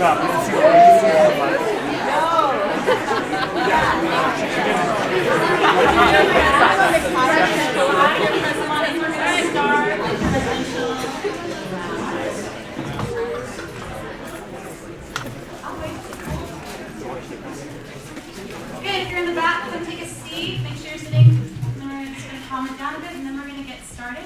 So I'm gonna be moderating this section. You're still gonna be able to text and to email me and things like that. If you need to pull an anti-harassment officer aside, Bridget over here is gonna take that. So you can come and see Bridget if you need to go outside and chat about something. But still feel free to text and call me at those numbers and that email address. So the way that this is gonna work. We have 4 questions for 4 candidates. They've drawn beforehand, so everyone's going to be able to answer a question first. Okay? Each speaker is going to get 1 minute to answer the initial question, and then we're going to move into a round of rebuttals. And so what that means is that we're going to go in a particular order to answer one question. They're going to each get a minute to answer that particular question. We're going to go back in the same order, and each speaker will then get 2 minutes each to lay down a rebuttal or critique. Does that make sense? Is the room with me? Good. Okay. And just so due to time constraints, we've had to go with the 4 questions that were submitted to the CRO beforehand, and so we're not going to be able to take questions from the floor. But I would also encourage the speakers to use the rebuttal time to touch on themes that maybe we'll discuss. So with that in mind, for the first question we've drawn, and John is going to be the first to go. First question. Leading a big student union like the UTSU requires one to have lots of professional experience, including working and communicating effectively with students, various campus groups, U of T administration, and government representatives. At times, you might also need to take a difficult position on an issue that might not be popular. What are some of your key experiences that demonstrate a strong track record and a good fit for this position? So we're going to start with John, then Andre, we'll go to Matthias, and then Micah. So John. Hi. So the position of UTSU president is a little further out of reach than past experiences I have. But that being said, it wouldn't be the first time that I would be put in a position which requires a lot of learning very quickly and to be able to excel at that. So in my time, the past, I guess, 5 years it's been at this university, I've ran several projects that have required a lot of communication, budgeting, and other administrative tasks that would translate very well into this position. For example, in my second year, I was in charge of the student newspaper for engineering, and after that I was in charge of our engineering bar, both which required a lot of coordination, financial aspects, communication, and not only internally but externally as well. Great, and then we'll go to Andre for a minute. Thank you for the question. I'd like to talk about some of the campaigns that I've been part of at U of T and how that has impacted the campaign that we, the students, are running. When I came to U of T, one of the first groups I joined was the Students Against Unpaid Internship Scams campaign. We did a lot of work to try to get the province to enforce laws to protect students who are working for free and unpaid interns. I'm also one of the founders of the Free Tuition Coalition at U of T. We've done a lot of work supporting low-income and marginalized students, trying to get the government to give more funding to schools like U of T so our tuition doesn't have to continue to increase each year. This year I helped start the U of T chapter of the Fight for 15 and Fairness campaign, and we've done a lot of work supporting student workers who often have to work several low-paid jobs just in order to pay for tuition. And those experiences that I've had in my time at U of T have shaped the type of campaign that we together are running. Our priorities are supporting low-income students and supporting marginalized students on campus. And that's the work that we'll continue to do with the. Great, and then we'll go to Matthias for a minute. Good evening, everyone. So my experience primarily draws on from when I was in my first degree at the Faculty of Music. I started my experience at U of T as Chief Finance Officer in my second year of the Faculty of Music Undergrad Association, and then later I served 2 terms as president and a term as orientation coordinator.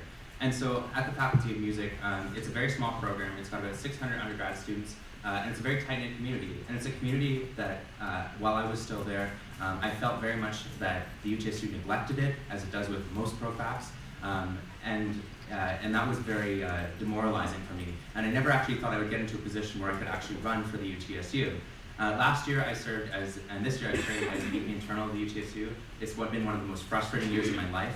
I know how broken the organization is internally. I know how to fix it, and my attempts to fix it this year were largely stalled.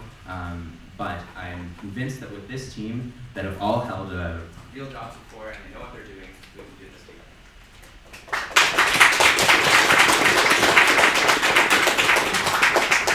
All right, and we'll move to Micah for the last minute.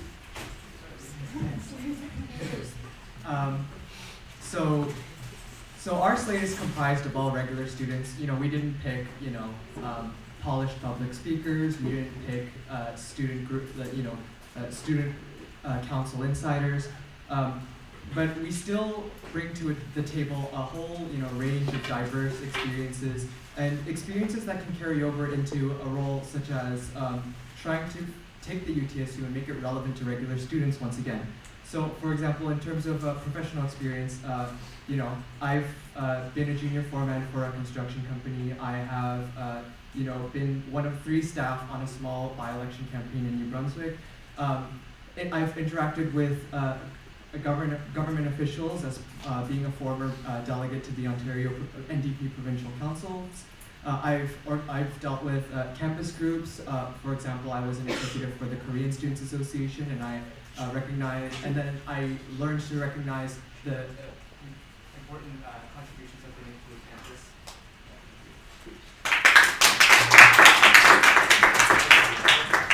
And so for the next part, we're going to go in the same order, and everyone's going to get 2 minutes to respond and engage with some of those ideas. So we'll start again with John for 2 minutes.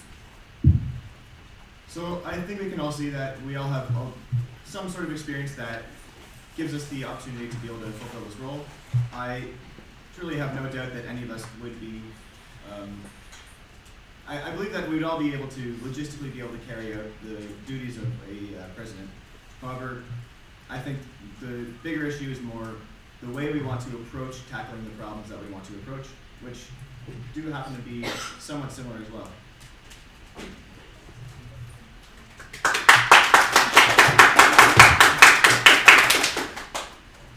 And I think it's neat too that we have such different experiences and such different work that we've done in our times at U of T. I think we've all contributed to U of T, and I think we're all running because we genuinely want to support students. But I think for folks here and anyone watching at home, I think the question to consider is, what do you believe the role of the student union should be on our campus and in our community? And who do you think that needs to be most represented, and how does that influence what type of campaigns UTSU does and the type of work that UTSU does on a day-to-day basis? For us, for we the students, we think that UTSU does need to be political.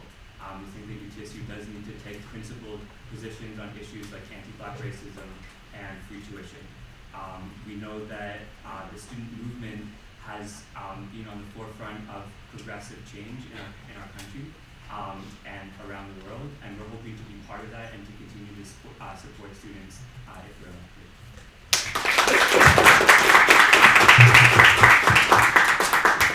So I'm just going to intervene really quickly. I know that all of you are very excited about your candidates, but if we don't clap, then we can move through questions a little quicker.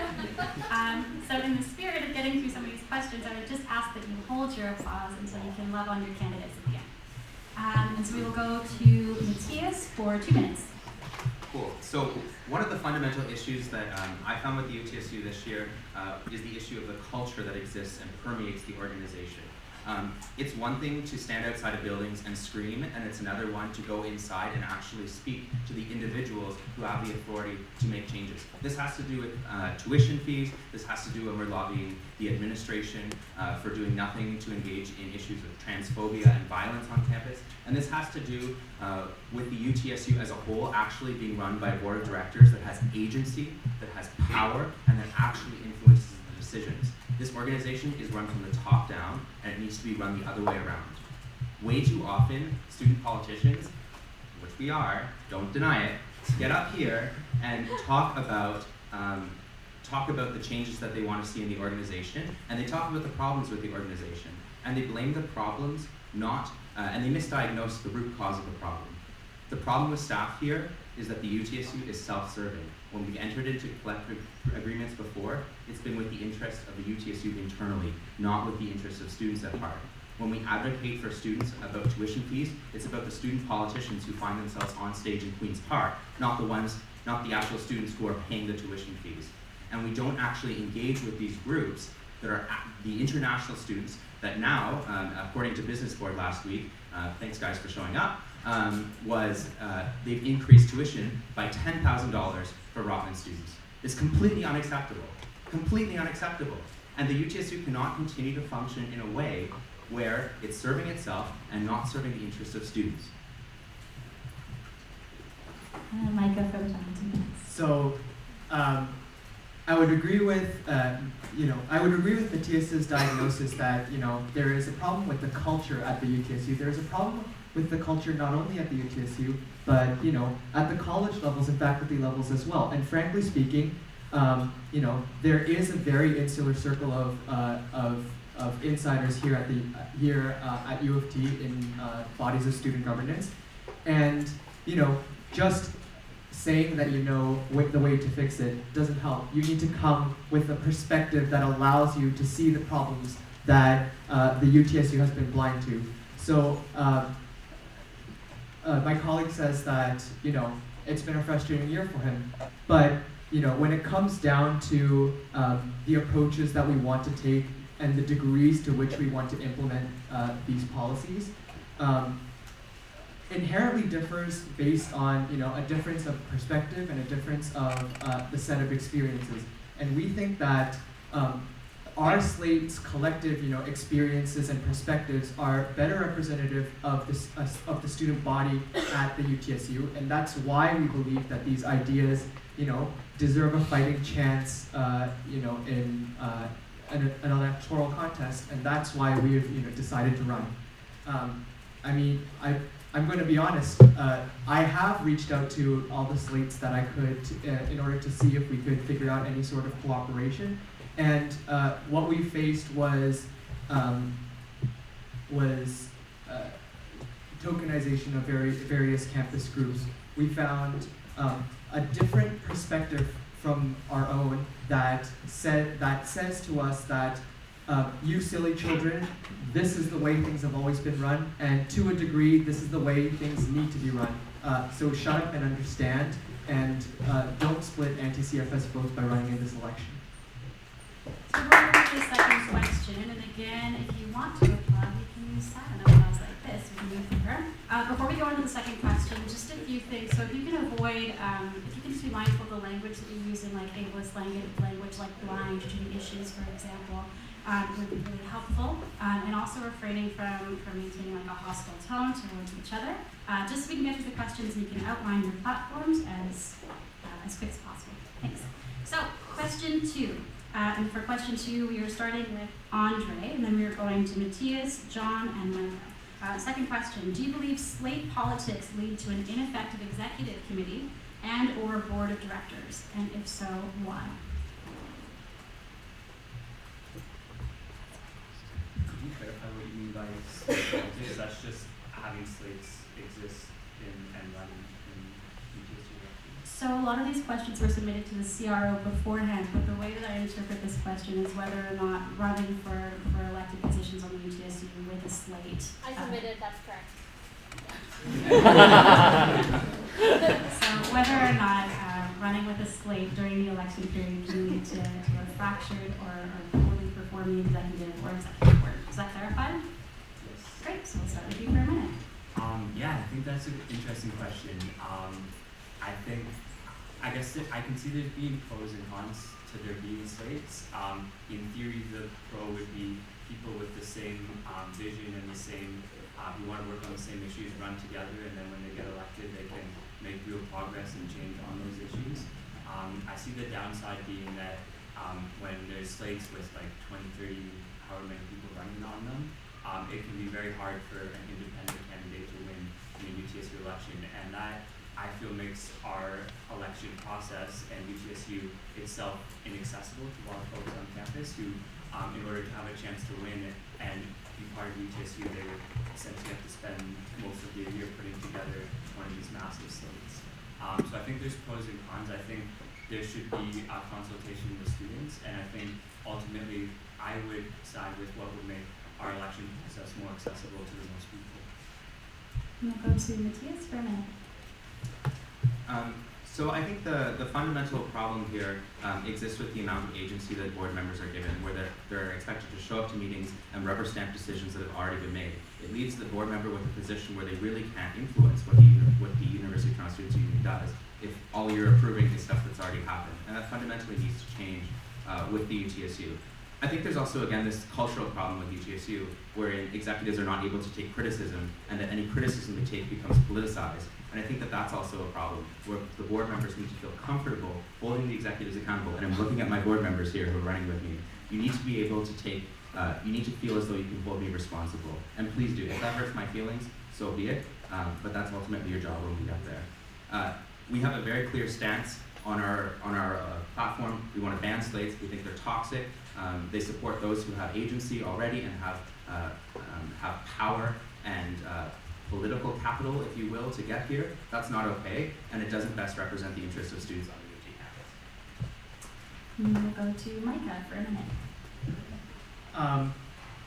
So our party wants to institutionalize slates, institutionalize parties, so that groups can be held accountable for their previous year's actions. So today's demand better is yesterday's hello, and the day before's brighter. But to the average student, you have to do quite a bit of digging to figure out who's who. And we would put an end to that and bring more continuity to our elections by firmly instituting parties, which will better allow independent students to become engaged in the electoral process. Because have you tried to get on one of their slates? I mean, you could do it if you're an insider, but if you're not, it's really hard. You basically have to start your own campaign and try to merge with them. But with a party system, what you can do is you can run as an independent in a primary race within one of these parties in order to sort of try to get their nomination. That's the end of it. And then we'll go to John for a minute. So we are against slates for the reason that they don't focus on the individual at all. The reason we have them is because they bring together a group of people that have a similar ideology, which has its merits. However, we never really focus on the person. And that, I know I myself have voted for people without knowing them at all or what their stances are in UTSU elections just because they're on a certain slate. I think that gives them an unfair advantage to anyone that would like to run individually, for example. In contrast, I've also been active with the Engineering Society for years, and where slates are banned. You can't have them.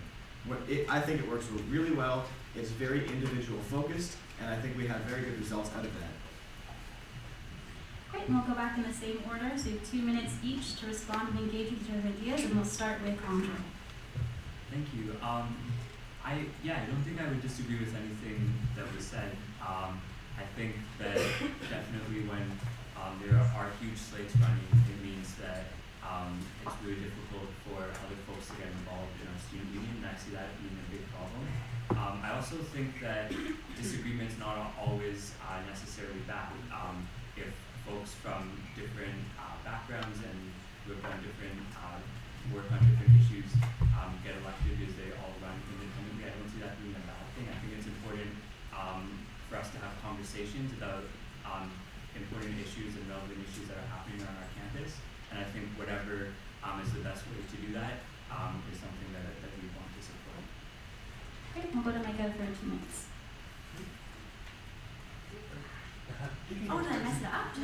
Oh my God, I'm so sorry. Right, Andre Matthias, Micah, then John.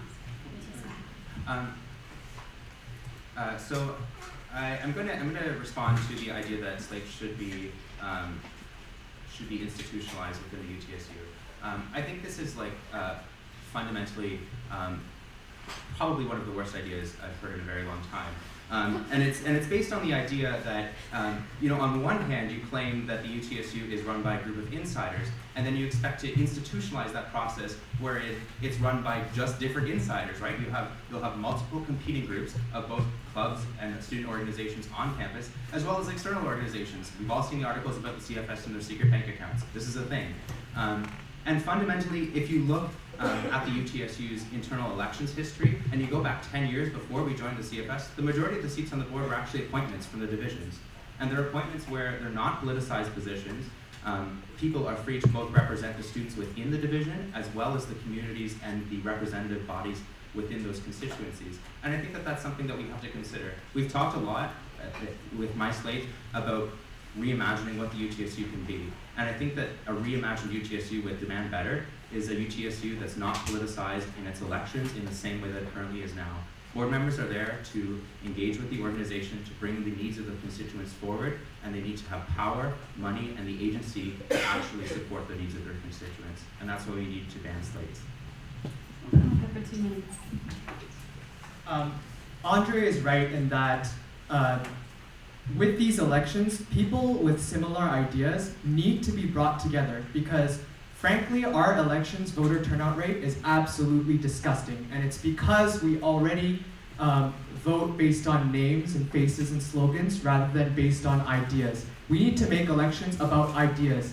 The UTSU has over 50,000 members, and a lot of these communities are insular circles, like in the professional faculties like nursing and dentistry, where people don't know anyone outside of their circle.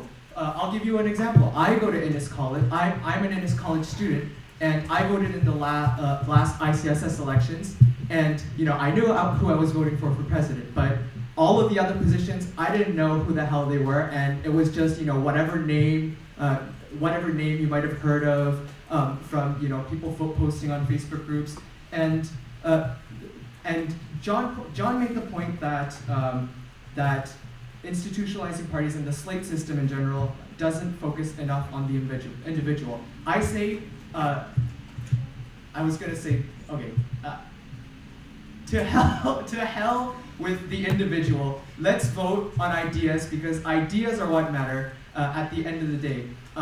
If we focus on the individuals, then the same insiders who already have the name recognition will continue to establish themselves further and further within the system, and there's no room for an independent, to break in as easily as one would joining a club or joining a party. So I guess, yeah, that's all I have to say.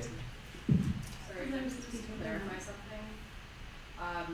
Don't ideas come from individuals, but also there's just a lot of conflicting stuff happening here, because you say that you don't want to focus on the individuals, you want to focus on ideas, but also you're an individual with ideas. So if you just clarify, do the ideas grow out of the ground or come out of the doors or? So, because we are not taking questions from the floor, I can't allow the speakers to answer that right now, but I will point out that you have 2-minute rebuttal periods throughout the rest of this debate, and you can choose to speak to any questions that may or may not have just come from the floor. So, we will give John 2 minutes, and then I'll move to the next question. Okay, so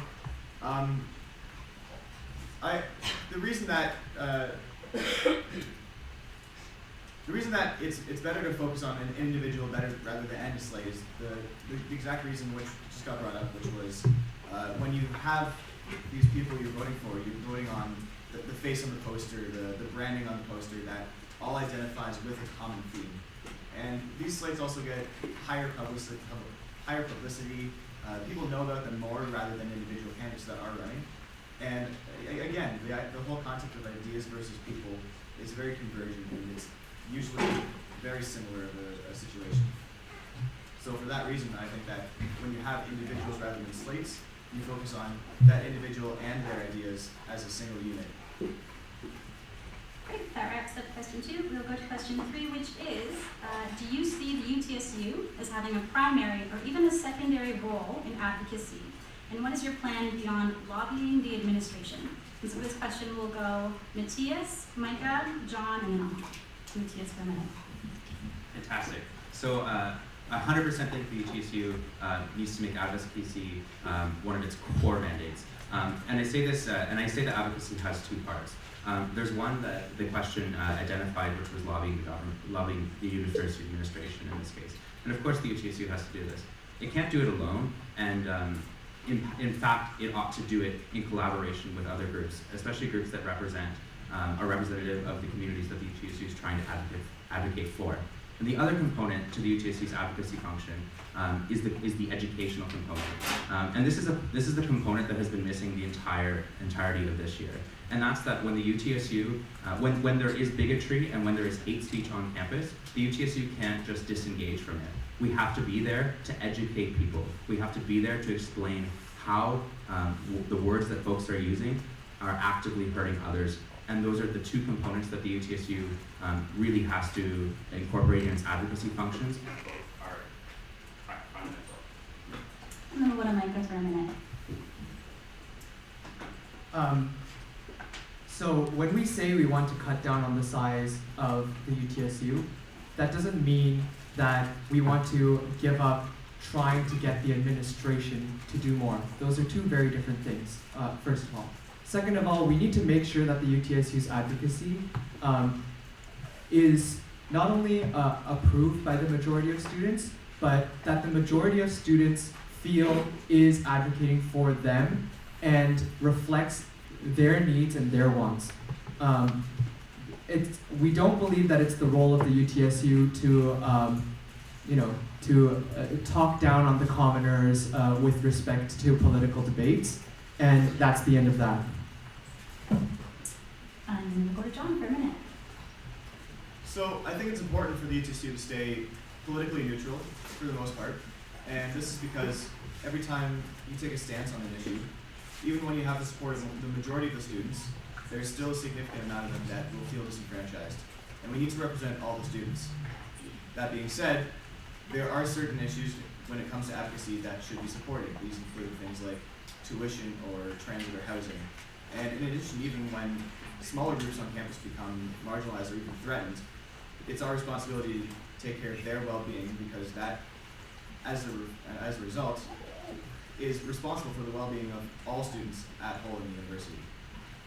And finally, Andre for a minute. Yes, I do think that the UTSU has a big role to play when it comes to doing work around advocacy. I think obviously it's really important that UTSU engages with the admin and pushes for things that are very specific to our campus, but it's also important for us to understand that we're also part of a larger community, and we need to be working with the municipal government and the provincial and federal government on issues that have a big impact on students. A big part of our campaign is we want to push for the divestment from fossil fuel companies and from the divestment from the private for-profit prison system in the United States. Those are issues that impact students on our campus, and it's important that our student union takes principled roles on those issues. And if we get elected, our goal will be to continue to work on those issues. So we'll go back. Everyone will have 2 minutes to respond, and we'll start with Matthias. Great. So there's a few things that I want to address. Specifically, I think when people talk about the UTSU becoming depoliticized or more politicized, I think that generally people are referring to the number of statements that the UTSU releases. And the real problem with this is that the organization is fundamentally so dysfunctional that releasing statements over and over again without the actual ability or the means and the resources to enact and act upon them is fundamentally the problem with the UTSU. So you can say that we want to do advocacy work at the UTSU, which we ought to, but we can't do that with the organization as broken as it is, where we don't have the financial resources to engage and support the initiatives of marginalized communities, and we don't have the resources to actually educate people and engage with them in trying to address hate speech and racism and bigotry on campus. And I think that there's something to be said also with working with the administration, that this isn't just something where you walk into a room and speak with them and yell at them. It's something where you have to engage in meaningful dialogue with these people and propose policy alternatives that go beyond just standing outside of buildings and yelling. And then we'll go to Micah for 2 minutes. Yeah, so I agree with most of that. You know, the current structure of the UTSU makes it dysfunctional in a way that it's hard to, you know, promote advocacy. And, you know, here's my perspective on things. The UTSU has money, and the clubs have the people that are passionate about specific issues rather than, you know, people who try to check off an equity checklist and, you know, build their resumes. And so the way it currently stands, the UTSU wastes a lot of money holding events that, you know, are predestined to be failures. And meanwhile, clubs that care about really serious issues like anti-racism and mental wellness are left, you know, trying to do bake sales so they can put on an actual event. Why don't we take the money that we spend on the events that are predestined to fail and give that money to the clubs that focus specifically on those issues and have the individuals that are you know, specifically working on those issues on the ground and trying to scrape together the resources to do so. For example, the anti-blackness town hall that the UTSU held. Why would you hold an anti-blackness town hall yourself when you could, for example, have the Black Students Association run the event in its entirety and compensate them for that? So that's sort of the approach that we want to take with our campaign. Let's, you know, outsource these virtue signaling pet projects to the clubs that actually have the people that care specifically about these issues. And yeah, that's all. And we'll go to John for 2 minutes. So first, I'd like to respond to the idea of using clubs for this kind of advocacy, which at its core I think is a very good idea. But I think what needs to be understood too is that the message coming from a club versus the message coming from the union as a whole can be very different to some people. And I don't claim to really know what that specific solution should be right now, but that is definitely a factor to be considered when making these decisions. And I'd also like to kind of respond to myself and what I was saying earlier. Yeah. So I was mentioning earlier when you take a stance on an issue, you have to think a lot about who you're disenfranchising with that. So, for example, Andre mentioned the issue that people have been bringing up in some recent years of divestment from fossil fuels. At its core, this seems like a great idea, but for example, myself, I'm in chemical engineering, and a lot of my classmates are going into the industry. Going down that road can disenfranchise a lot of them and impact their future career choices. So that is just an example of how to elaborate on how taking a stance can negatively impact some students, but not the whole. And it's a very difficult place to disenfranchise some while representing a different part of the representation body. And Andre for the final 2 minutes. Thank you. And when I'm talking about advocacy, I'm talking about something a little bit more than just releasing statements and networking with different MPPs. I think that for me and the work that our team wants to do, we're actually talking about doing a little bit more than that. I don't think that UTSU is necessarily inherently useless. I think that if folks are willing to take strong principled positions on issues that I've been talking about tonight, like free tuition and divestment, ethical divestment, I think that we can actually make some real progress. And I think that at the end of the day, it comes down to as a student union, we need to be engaging with students, and we need to be mobilizing students on campus for these issues. Great, and so we'll move to the 4th question, and then we'll go into the order will be to my far right. We'll go Micah, and then John, Andre, and Matthias. So question 4. Student politics has been remarked by many as a toxic environment that perhaps does not fulfill its intended purpose as an open and non-judgmental space for political discussion and development.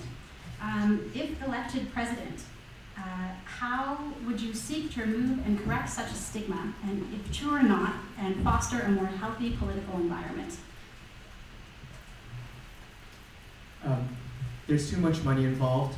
Let's get the money out of the UTSU and into the clubs. That is all.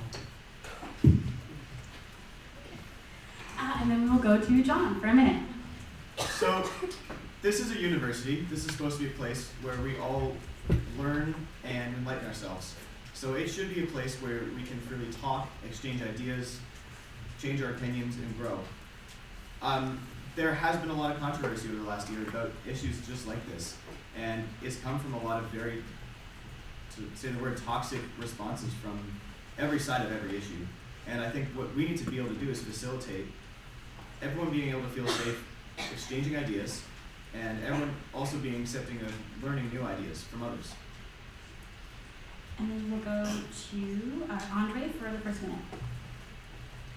I think the atmosphere on our campus is toxic. I think that it's important that marginalized students on our campus find an ally in their student union. The type of work that our team focused on, we the students have done has been centered around being an ally and standing up for folks that are most marginalized on our campus, standing up for racialized students on our campus, standing up for trans students on our campus. If we get elected, we want to continue to do this, and it's very important to us that every person on our executive who are elected feels safe in doing the work that they do. Everyone on our board, once we get elected, feels safe on our campus, and all the volunteers and all the students that are involved on our campus feel safe to come here every day and learn, which is ultimately why we're all here. And we'll go to Matthias for a minute. So I think in large part the toxicity within the UTSU is based around the dysfunction of the UTSU, the frustration that's built up by being a part of an organization that, as so many people have said, it has quite a large amount of resources, but uses them quite ineffectively. And I think that when you're looking at an organization that has years of mismanagement and an organization with as little credibility as the UTSU has, it's no surprise that people start to feel anxious and start to feel uncomfortable. And one of the core things that we have to do, and if elected president I would want to do, is to support the board of directors and support the executives in the work that they want to do, not the work that I want to do. My role as president is not to project my vision of the UTSU onto the board. It's for the board and the community to develop it itself. Great, and we'll go to Micah for the 2-minute response. So I guess ideas don't only come from individuals after all, they can come from groups. And speaking to that earlier question, imagine for a second that we ban slates. How many nursing and dentistry students are going to cast a ballot for the positions of VP Campus Life and VP University Affairs? I would like to suggest that number would probably be less than 10. In terms of talking about the dysfunction that causes a level of toxicity within the UTSU, it really sounds like the UTSU needed to undergo organizational changes that it hasn't gone through in the last 2 years, and culminating with recently what I perceive to be an abuse of an in-camera procedure to silence marginalized voices. Those are the kinds of activities and political moves meant to silence regular students that create this sort of toxic environment where students feel like the only way they can be heard is to lash out. And that comes from not just the left and not just the right, but from all across the political spectrum. We'll go to John for 2 minutes. So there's been a lot of talk about assisting students that have been marginalized or threatened, and that is absolutely justified, but that's not necessarily where the problem comes from. It comes from the rest of the student body. And I think that what our role should be is to communicate with them, and if we can establish that, we can educate them, and that is our method of putting out this fire, I guess is the best way to put it. And finally, Matthias for, oh no, I messed it up again. I'm so sorry. We'll go to Andre for 2 minutes and then Matthias after. I think I agree with the idea that it's really important for UTSU to be a grassroots organization where the board is empowered to do the work that they want to do and the reason why they ran. I think it's important though that we as student leaders take positions and work every day if were elected on UTSU to support folks that are most marginalized on our campus. And that's what we've been talking about today for a long time, or a large part of tonight with you, the students. We think it's important that UTSU works to support trans students on campus, that UTSU works to support Black students on campus, that UTSU takes principled positions and opposes Islamophobia and anti-Semitism that exists on our campus. And I think that if we start by doing that, and we have an active year next year when we're engaging the students on these issues and providing a safe place on campus for folks that are marginalized, we can address the toxic environment that exists on our campus. And finally, Thomas, for 2 minutes. Thank you. So I'm going to start and just talk a little bit about the philosophy that I think has driven the UTSU for the last decade. And that's a philosophy where the UTSU believes it can be the singular community on campus, where it can displace clubs and other campus groups and can actively represent them on its own. And there's this idea that the UTSU can be a grassroots organization. It can't. There are 50,000 members here. There are 50,000 members. 50,000 people will never come through the UTSU's door. This is not going to happen. And fundamentally, the UTSU's function and role and responsibility is to engage with its members through the groups and communities that best represent them, and that they already exist and they flourish on this campus. They're amazing people, they're amazing groups. They comprise this entire slate. They're fantastic.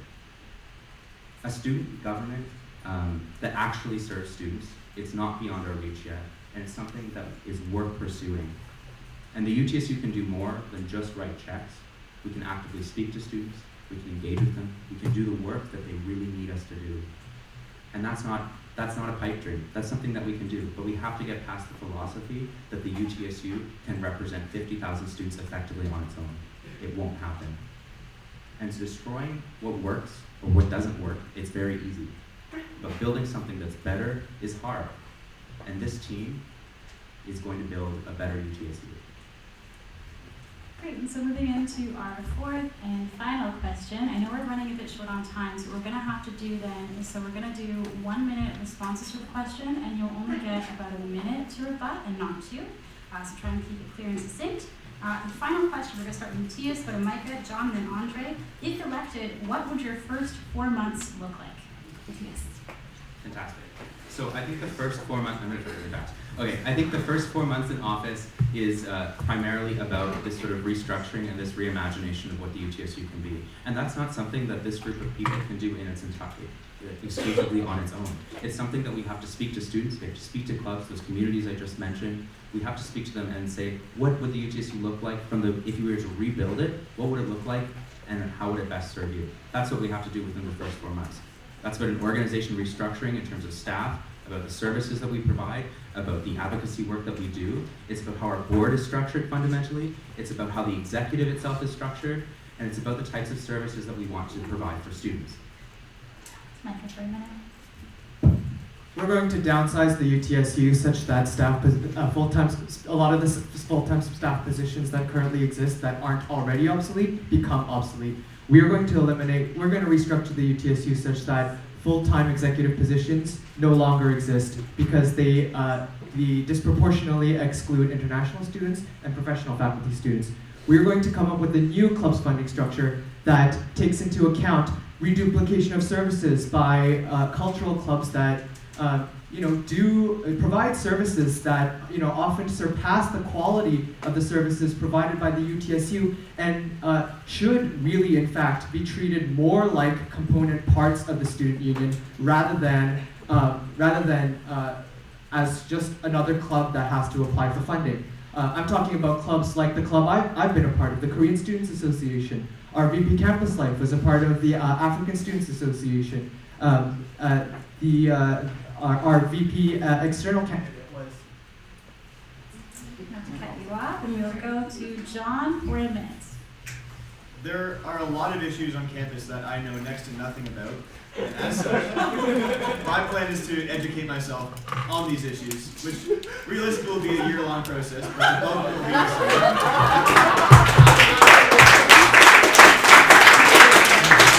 Other than that, I need to sit down with every executive on the team and make sure we all have a solid solid game plan going forward. Make sure we're all on the same page and we know what to do when there are any disputes. And, other than that, the usual preparation for orientation week.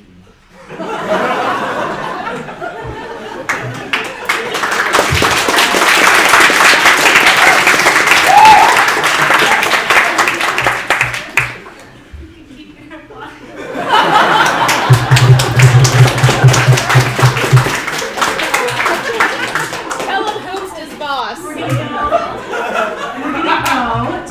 go to Andre for this last bit. Go ahead. One of the things that I'd like to start in the first 4 months once we're elected is I want to start a campaign on tuition. I was told by some folks involved with UTSU almost a year ago that UTSU would be participating or starting their own campaign on tuition, and that never happened. And I think the lack of any coordinated effort to advocate for students when it comes to our fees, our tuition fees continue to increase each year means that UTSU let down a lot of students this year. I think students at UT, when I've been talking to them during the campaign, they've been saying that we're tired of paying the highest tuition fees in the entire country. We're tired of paying like 2 or 3 times more than they do in Quebec and Newfoundland and Labrador. And if we're elected, something that we want to do is make sure that we're there to represent and support low-income students who are really struggling right now with tuition fees. So what we're going to do now, because we are running out of time, is so instead of going into the minute rebuttals, what's been decided is we're gonna give each candidate 30 seconds. Your hands up. Flashing. If I remember correctly, these two have been given a chance to respond to something. Okay, I will defer to the CRO then for what to do in this situation, because that's not me.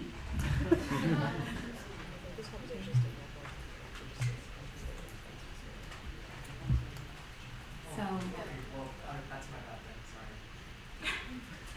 So if we can have a concluding statement from each candidate. We have 2 minutes to read those. And we'll go in the same order then. So we'll go Matthias, Micah, John, and then Andre for 30 seconds. So Demand Better is a team that has a real plan to fix the UTSU. We're not promising more than we can deliver. We're not promising any less. What we are promising is reasonable and it's accurate. We have a 15-page platform. We don't have 2 pages for equity work. We have many, many pages, and it's a concrete plan. You can read it. It's on our website, demandbetter.ca. Well, it's very, and this team of people is fundamentally a team of people with diverse experience who have all held down real jobs before. They know what they're getting into, and we're committed to actually building a student union that works for students.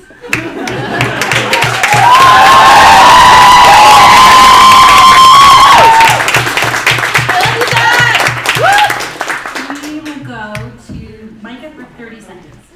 Okay. We're hearing a lot about educating students. How about we focus on empowering students to advocate for themselves by giving them the resources to enable them to educate their peers. Let smaller student groups lead the charge. Let's facilitate debate and not try to lead it. And don't let the career student politicians and their cronies tell you that it can't be done. Thank you for listening, and I hope you agree that we can implement our new vision for what we believe is a far better system of student governance. Thank you.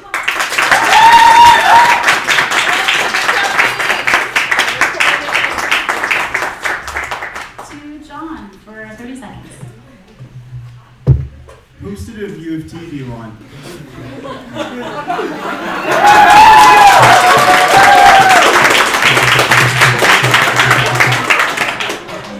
To Andre, final 30 seconds. For We the Students, our campaign is focused around 3 big issues. The first is affordability, the second one is community, and the third one is equity. And I think the question that I want to leave everyone with is think about the role that you want UTSU to play on campus and in the community, and make sure to vote next week.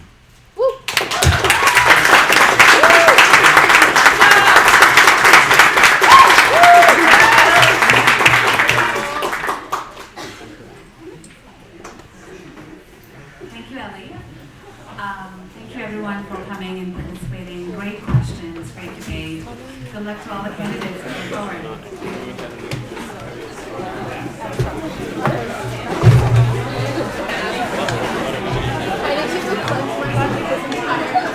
I need to go take shots.